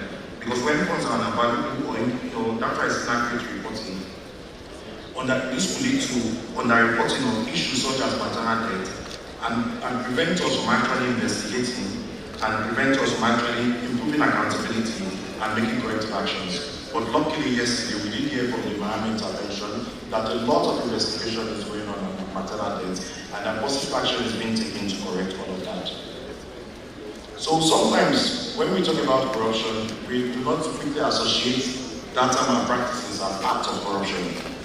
But data malpractices will often be acts of corruption because people have defined corruption as what we do for abuse of public resources or power for private gain, which can include diversion of funds, falsification of health data, in order to claim payments, unauthorized deductions. I think we should be willing to extend this further to just understand that anything we do that undermines the trust in our health system, the efficiency and give bad patient outcomes, we should consider it as also some acts of corruption across the board. So in a study that was done by the Federal Ministry of Health, as part of their DQ exercise where they went out to about 11 states across the country, they identified some key pain points that really are areas where we are having a lot of corruption across the system. One of these is just our weak use of data and weak verification culture. And what this is manifesting as that we get inaccurate reports, we get wrong numbers, either up too high or too low, and then routine DQ is not just happening as they should, and as such we are what has gone wrong and what we need to do. And why does this matter? It means we're often taking decisions based on wrong data and resources, or in some instances what could be happening is that where there are issues that leakage information and data is not coming correctly, then it's a bit too late. I think the DG might boost beneficiaries and when we have inflation in enrollments. What it happens that money that should be paid for capitation and premium to health facilities across the country are being diverted, and then you are denying facilities the resources and clients. Where they also identify financial needs for unauthorized deductions. What happens that the facilities that should receive these funds are not able to exert their autonomy and their funds are valuable at the front lines. I think the most important of all of this is actually the next 2 points, one of which the DG and I was like, I said it, so there's no need for me to even make this presentation. It's ghost workers, and it showed how much can be saved just by cleaning up and how much economy Nigeria has saved in cleaning up using the IPPIs at the federal level. But more importantly, what happens, particularly for example, in the BSF facilities where we have resources to get short-term ad hoc road workers, particularly midwives to fill the gaps, where we have assigned at the facility there are 2 or 3 midwives or skilled bed attendants present to take deliveries and to give quality care.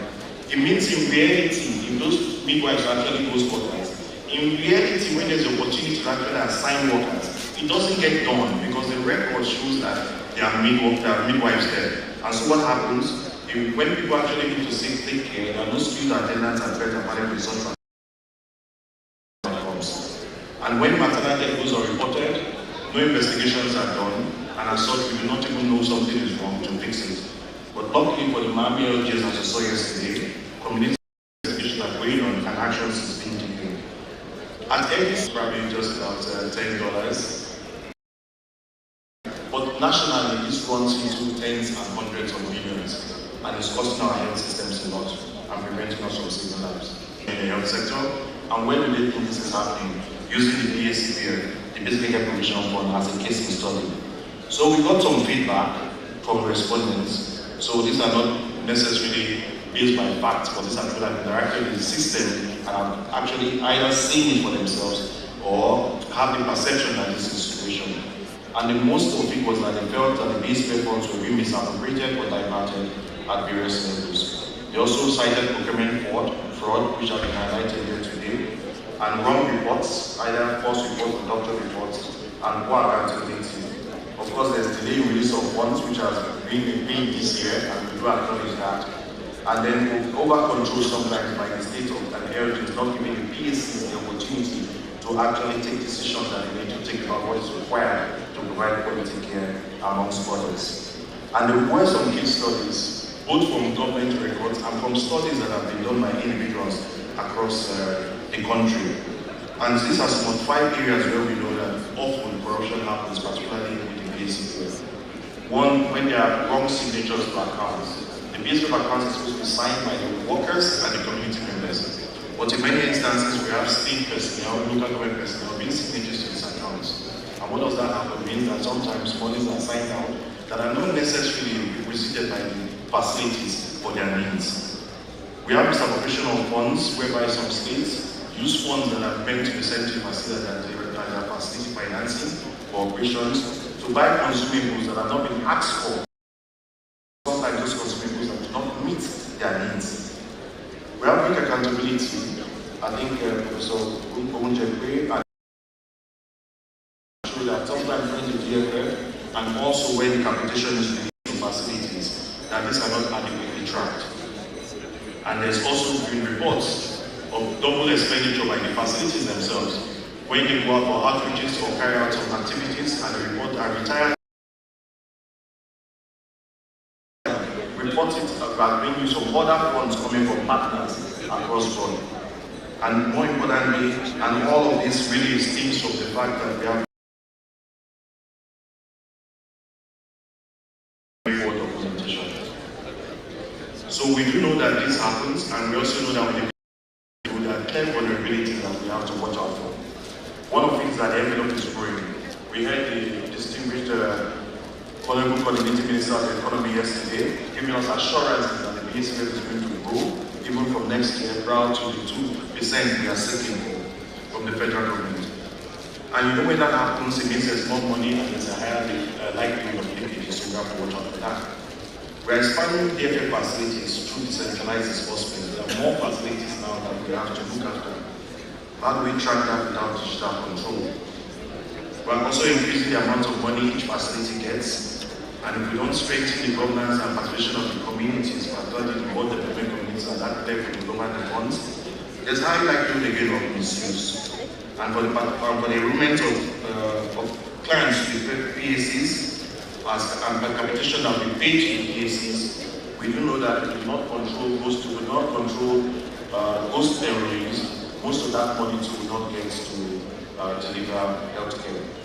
But good enough to mention, under the BACP 2.0, measures are in place, most of them are already in place, and others are continuing to evolve to see that they actually become more accountable for every naira that is spent under the BACP.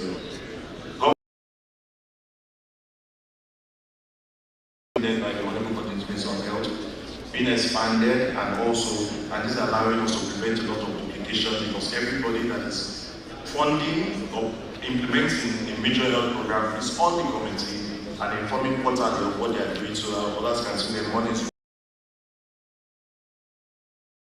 distributed by the state oversight committees. We are putting in place stronger fiduciary controls, performance 774 areas of the country, and insights and reports from them at the front line so that we can make corrections, both policy-wise, but with direct interventions. We're also leveraging the health fellows, and the health fellows are systemic reviews at various local governments and carrying out interventions both on their own but also informing policy decisions. We're rolling out a digital application by the executive director of the National Primary Health Agency to present this yesterday to us to see how we are now improving financial management by having more digital control as we scale up the amount of facilities on way so that we can have financial reports electronically, we can have business plans, and this can be reviewed at every level in a very comprehensive manner to see where the money is going. There's now active tracking of the DFF disbursement to now the ACPF 2.0, and not only just active tracking by the various implementing gateways, but the Honorable Coordinating Minister and the Chairman of the ICPC, the Chairman of the Independent Corrupt Practices Commission in Nigeria, after an MOU that has been activated with this 2.0 to also independently track the funds so that we can be guaranteed where they should. More importantly, there's a lot of work we are doing on data integrity and ensuring an anti-corruption tool. So under the NHIA that was at the DGD presented yesterday, we're integrating NIM into the enrollment so that we can identify every and be sure that everybody that is covered is actually covered and benefit from care and give room to replace those beneficiaries and expand coverage. We are linking up all platforms, both the NHI and the HIS2, the platform managing the PFMOs and the health facility and record of about 26,000 primary care centers in Nigeria in one place online for you to view and track what is happening at that level. And this is part of the Federal Ministry of Health digital strategy. I'm also expanding automation and to be able to detect real-time validation of data that comes in. More importantly, we are also involving the CSOs and our citizens in transparency and accountability. I think later today we'll be hearing the voice of the citizens and what they perceive about the health sector. But importantly for the BSCA particularly, there has been and continues to be routine publication of disbursement, but this time all the way to the facility level. We are going to be working to empower the world development communities more to see that they work with the base and increase financial visibility. We are partnering with the CSO and media to flag and spotlight non-compliance, and more importantly, we are going to be implementing a more robust framework under the base 2.0. So as we go to also want to flag when things are going wrong, we continue to ask that when things are going right, as we have seen yesterday, and we continue to see today throughout the job, that we amplify this, but there are a lot of people who want to do right, but they want to see clear examples of those that are doing right, so that they have more courage and the strength to continue to do right, to improve our health outcomes. So, the health sector is undertaking reforms, particularly through the DSPF 2.0. These reforms are bold and foundational. We have a financial architecture in place. We have established through the Basic Care Provision Fund a golden thread where money can leave the federal government offers and get to the most remote facilities from HAUSA to Borno and make a difference in how people receive care and actually provide care for them that it does not. So for JAR 2026, we're not coming to talk about bad data. We're going to show what we have done to improve data and how that data is making a difference. We have to verify services we get. We have to ensure reporting is transparent, and most importantly, we have to enforce accountability.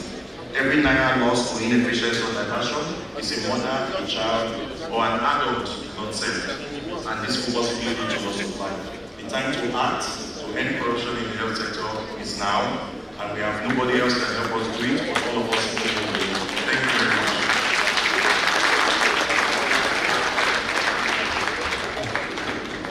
Thank you so very much, Dr. Obi. You've spoken, giving us a very broad perspective of the challenges, of reforms, and of course saying that, assuring that is a collective responsibility. So let's go into this conversation, very important. I was told before I came in that the coordinating health minister himself said these must be one of the things that must be discussed at JAG 2025. Thank you. Now, before the conversation, I've been told that I have Dr. HAUSA and the move. Thank you.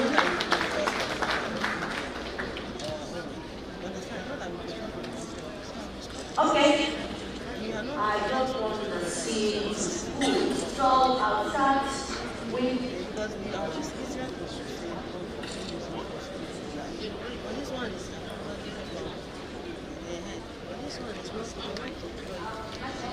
on the WR for WHO. Please come on. Thank you. He's going to be our reviewer. And Dr. Musa. Right, set to go.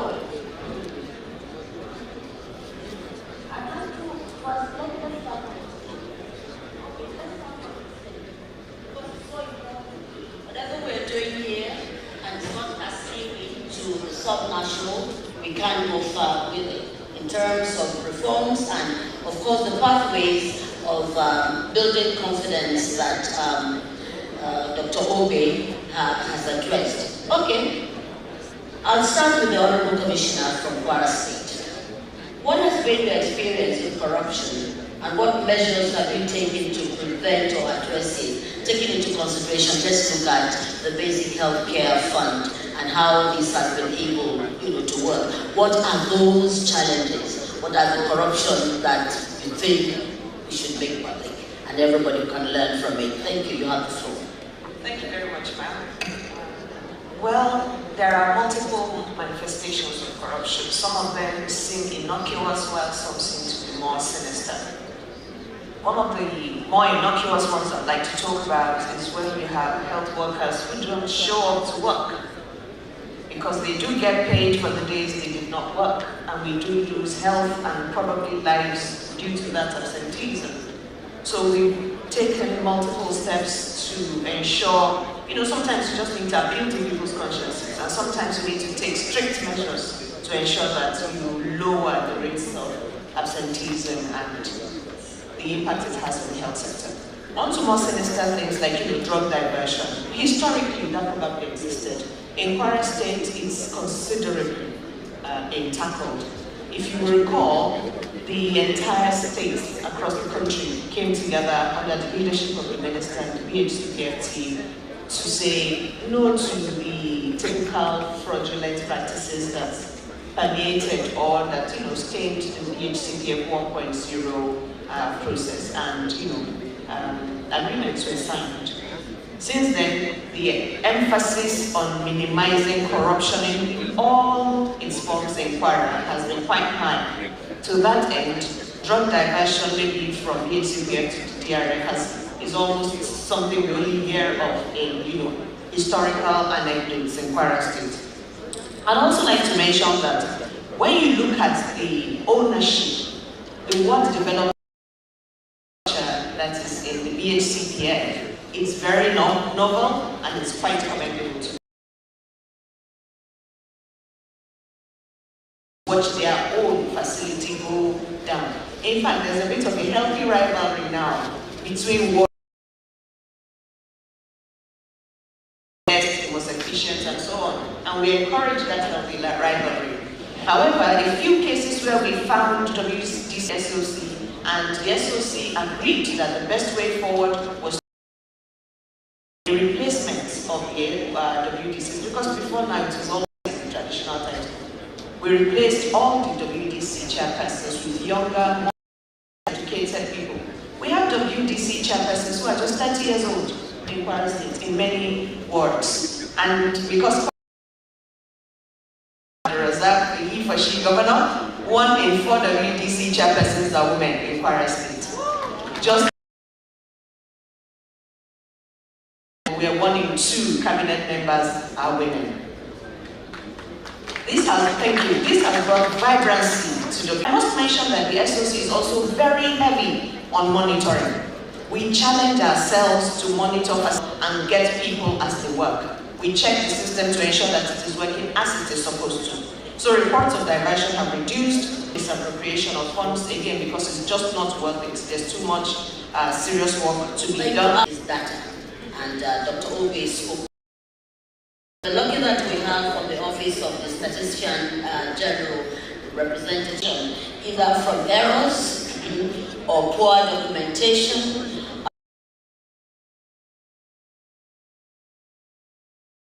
So, Doctor, you have the floor. When it comes to intervention programs,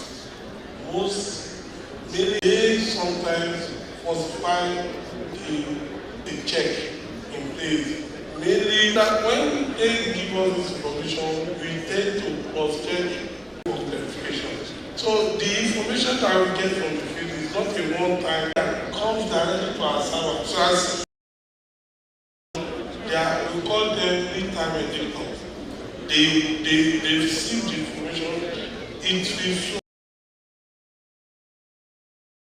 responses coming that they feel that there is some level of response. The system will surely flag it and will not call for the verification on those figures. Then, death, disease-related data. National Population Commission medical reports, especially on death. Most of the medical reports are coming up with errors on death, especially. Who make up this medical report, who produce this medical report are not carried with fever, then malaria is the cause of death. Patient came in with the death before it being declared dead. Will not align with the report. So in that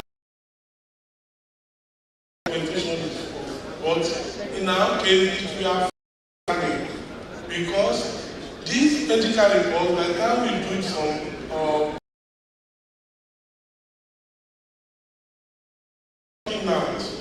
will not be the true picture of what is the reality.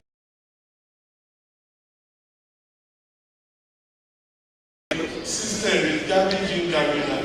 If you say in the northwest, most of the what we get there is malaria, but actually it's not malaria.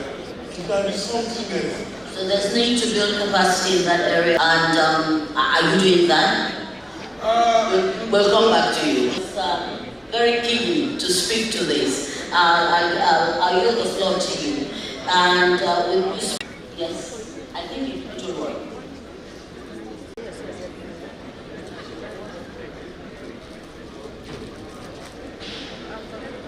I think in every health system, whether the resources reach the people,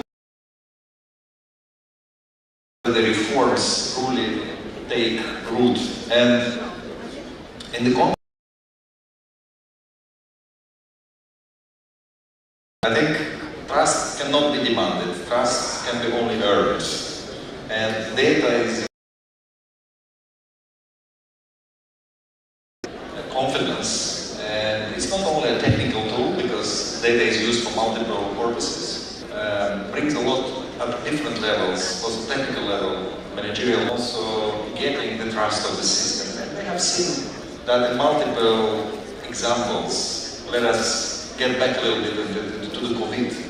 We know that when we analyze the data and predictability of the response of the countries which do have data, and analyzing the outcomes linked to COVID, we have seen that the countries which had more trust in terms of the predictability versus the self-reports or the capacity reports which were self-reported, like for example SPAR. So looking at the prepared correlation when we look at the governance and government versus any type of assessment preparedness. So I think that's important. And from that perspective, I think when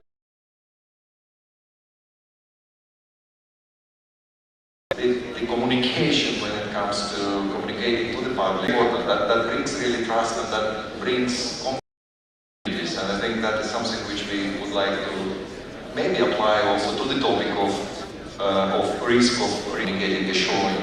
How funding, for example, is allocated, how funding is used, and how funding is imperfect data, but communicated consistently, basically show that is an important asset, is a governance, and we have to make sure that the governance around the data is fair,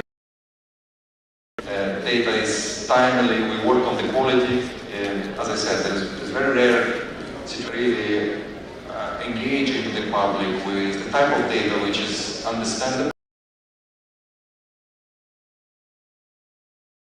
right now, including the fact that everyone has a mobile device, are very versatile in changing the different platforms and looking for information.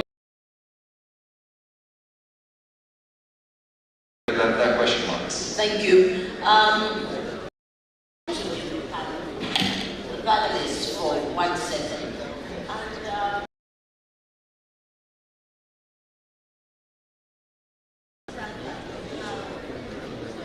our panelists, but understand that we from us. How important is this, what we are discussing?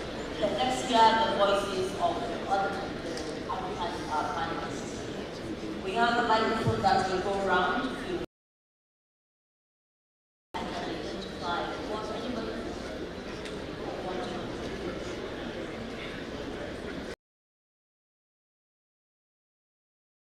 Thank you very much. My name is Dr. Ruan Mohammed. I'm the Secretary General of the Central Care Board.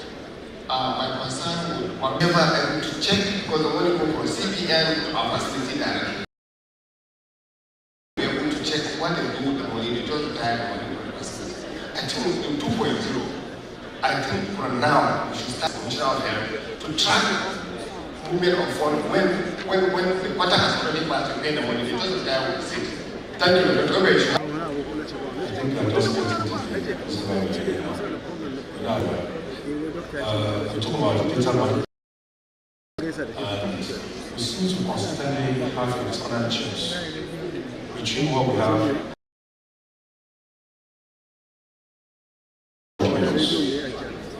You know, be shocked that some programs might be on in my region, in my states, but will be available at the federal level. And it can't take somebody from Abuja to tell me my own picture, which is not available to the states. Not that it's advertisements and not keep it within themselves. So the law becomes wrong and will not be able to speak in one. We need to recalibrate our data attachment to transcend all the 3 tiers of levels of data generation and management that we have, so that we see the turning around. Thank you.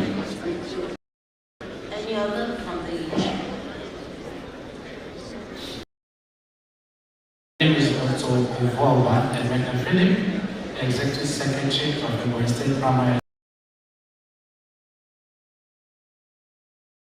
Sometimes in some states, there's a disconnection between the executive, what they know, and what those people that actually manage the fund at the PhD level. What do I mean? The OICs, the WDC, in fact, those people that have signature to the final house, they don't have this information that are being distributed. We try our best to discuss this with them. Corruption. So what do I mean? The WDC, some of the chief executives there that are putting this in the signature, they feel that this fund is part. I think this meeting should strengthen the SOC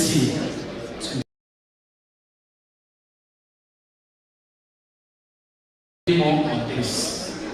Thank you.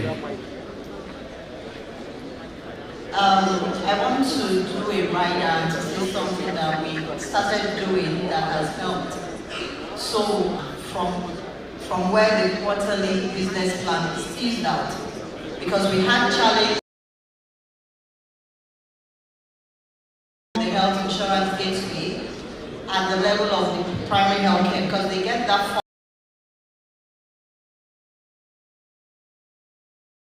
The DHIS seems to be our data platform.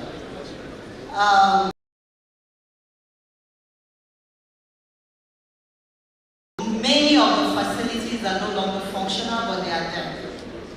They are not reported.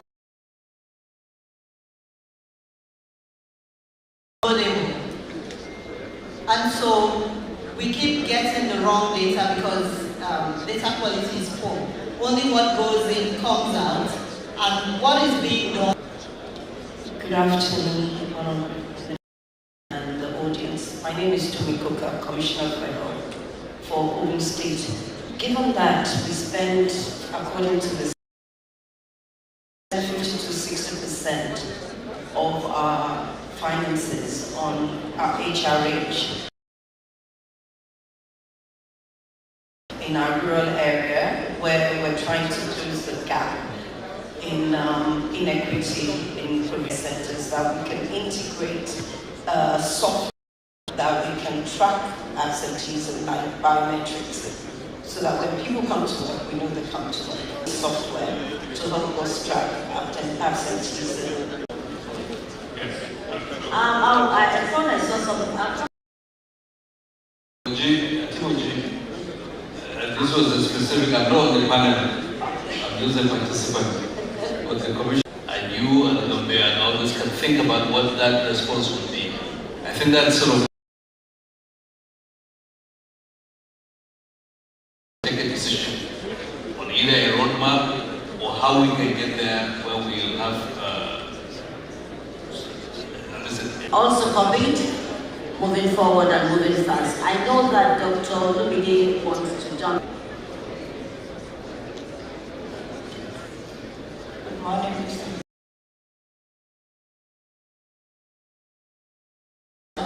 Head of Planners and Stability. I'm here to represent our ED from NECRAT. My question is, how are complaints? Commissioner, please. Okay. All right. So, yes, The point is just to bring people's attention to there's an acknowledgement that also needs to go to federal level entities. Since implementation, the efficiency across how they were even able to implement is surprising. You know, they're deserving of the kind of work. This unfortunate level implementing entities, the shares, the SPA, CDAs, but somehow that leakages also happens at the front lines. But my main point here is just to acknowledge that the whole story in here, and we should not also forget that as well. Thank you very much. Thank you very much. Very important. I'm Dr. Francis Akombiamo, Permanent Secretary.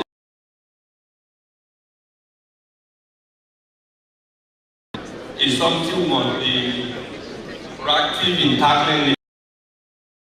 The best way is to use digital tool to track it. We develop what is called business plan tracker. Because the fund is much, education will be identified at the apps, and area of problem but is stopped midway. I think it's something we should. Digitization on data and the rest of it. Thank you. First of all, I just want to say I think the objective of this session has largely been achieved. And what was that about? And based on that, we are creating awareness both for ourselves and those working with us so that we can begin to actually proactively take actions to stop it. Right? So that when you're trying to stop it, you're not seen as holier than thou, but just addressed in order for us to be able to move things forward in our health sector. There were a few specific things, but I think they're mixed. I think timeliness has been a big challenge this year, and luckily we've been able to really know where we can make some assurances that from Q1 next year we're going to be So we've taken that up because actually lateness is corruption. That's from the ICBC. So we are going to try our best to make sure that we eliminate that and stop it.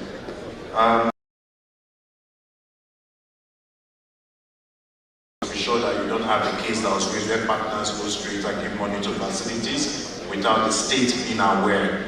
And I think as every state now has their swap coordinating officers, been incorporated into the SOCs at state level. I think we just need to try our best with more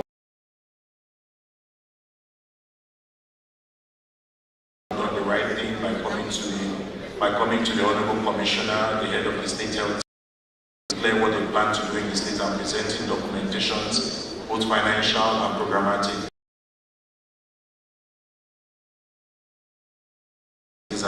And making plans there. That also applies sort of in a disjoint in terms of knowledge. There's a lot of knowledge asymmetry and expectations from both the community, but there's still a lot of gap that needs to be filled. And the CSOs have let us know this, and so we work the facilities for. And I think once people know more, then less likely would that the money will get diverted or misused.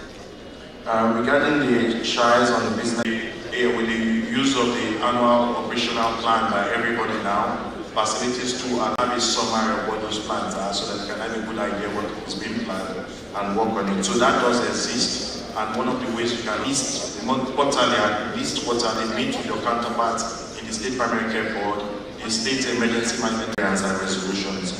I think the note about the DHI is taking that one seriously, and that's why there's been a lot of QAs research.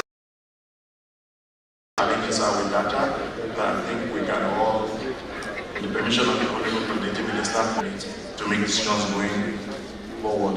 But there was also a problem with decisions not reporting at the state level, but only at the federal level. This has come out separately, so I think available at the state level for decision making. This was said extensively yesterday. So what we really need to fast track the global health sector digitization initiative and be sure that all these platforms that are on the biometrics. Thank you very much. Thank you very much.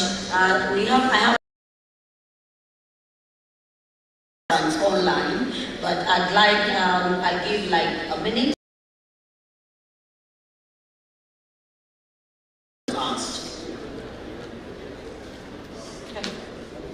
Thank you very much, Moderator, ma'am. The question to ensure that officer and their capacity. It's also crucial to mention that where the auditors are trans, we also, as the SOC, ensure that there is compliance with established processes. SOC committee to track BHC fund, to track the BHC funds. Okay. The basic, again, the structure that exists is the auditors. The auditors are in ensuring that Okay, I'll throw this question to any of you. Corruption can also come when procurement officers. Primary healthcare centers, states probably have mechanisms. I don't think there's any specific mechanism before they do it. So we expect that at that stage, they submit it through the local government act, and local government, if there are issues around pricing and all that should be corrected. And with the National Primary Health Management Agency, local governments can actually review the business plan before they are forwarded, and other mechanisms beyond the BACPF to actually procurement at all levels. All right, another concern here is I would like to raise a form of... I think that's a question for either the Honorable Commissioner or the Director of Hospital Services. Well, we have the Director of Hospital Services. I think in Kenya, there is the example of where doctors are now allowed to have private practice right there in their clinics. It has to be addressed in view of the whole human resource for health things that we're trying to do. So, thank you to the professionals, as it were, so that to elevate the voices. Any member of the CSO representative here, it's demonstrated this, that CSOs are important partners with the government. Now, how can CS coordinate in a sense effectively to walk forward? Thank you. Doing the CSO way.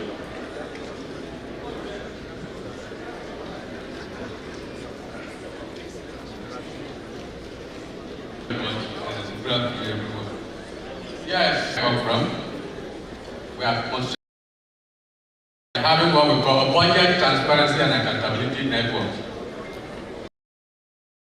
Accountability network is an important partner with government because at the level of when under the contractor somewhere around PSL said everything is all and well. So but when and then we now find out that that contract nothing, even after they have complied, the governor had to get that report and the contractor was ordered to go back to site to track what is happening in the healthcare system. Ghost workers, ghost beneficiaries. So by building collaboration with CSOs, that can be effectively done, and then we'll have good results. Thank you. This is coming from participants online, some just answering it and the sanctions. So to what extent, such as withholding of disbursement to states and local governments, have been applied to in the BHC. Can you come up for your comments, sir? Thank you.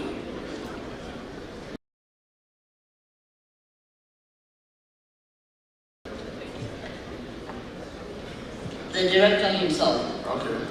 Thank you, panelists. With listener facilities or majority of facilities on DHIS2 non-functional, that is not correct. Facilities that were dilapidated.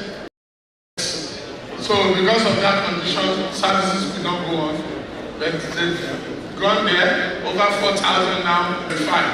We also partner with the states to regularly check the lists and names of the facilities they have across with their confirmation and our DQA to establish those facilities that are still bearing the same as described.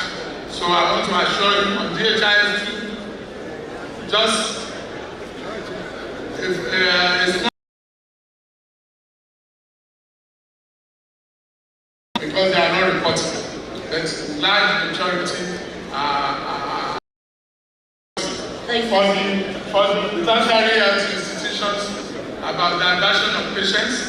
The head of service recently introduced performance management system, and we are worker in all our parastatals agencies, including hospitals. With this, you cannot leave your workplace to go outside and do many things on a daily basis. Doctors, you cannot do private practice until after your close of work. Use their license as part of their employment, so they cannot use the same license. The mechanism in place is taking care of it, and we are monitoring closely. Thank you. Thank you very much. Yes. A quick observation. This way. Okay. Thank you, Auntie. Dr. Choletere, some facilities are not functional, it's true. We have facilities listed on DHIS. Players, we are at the national level, you can tell what's operating. What is actually happening is this. I've listed some facilities, for instance now, in one particular I have 20 facilities, both government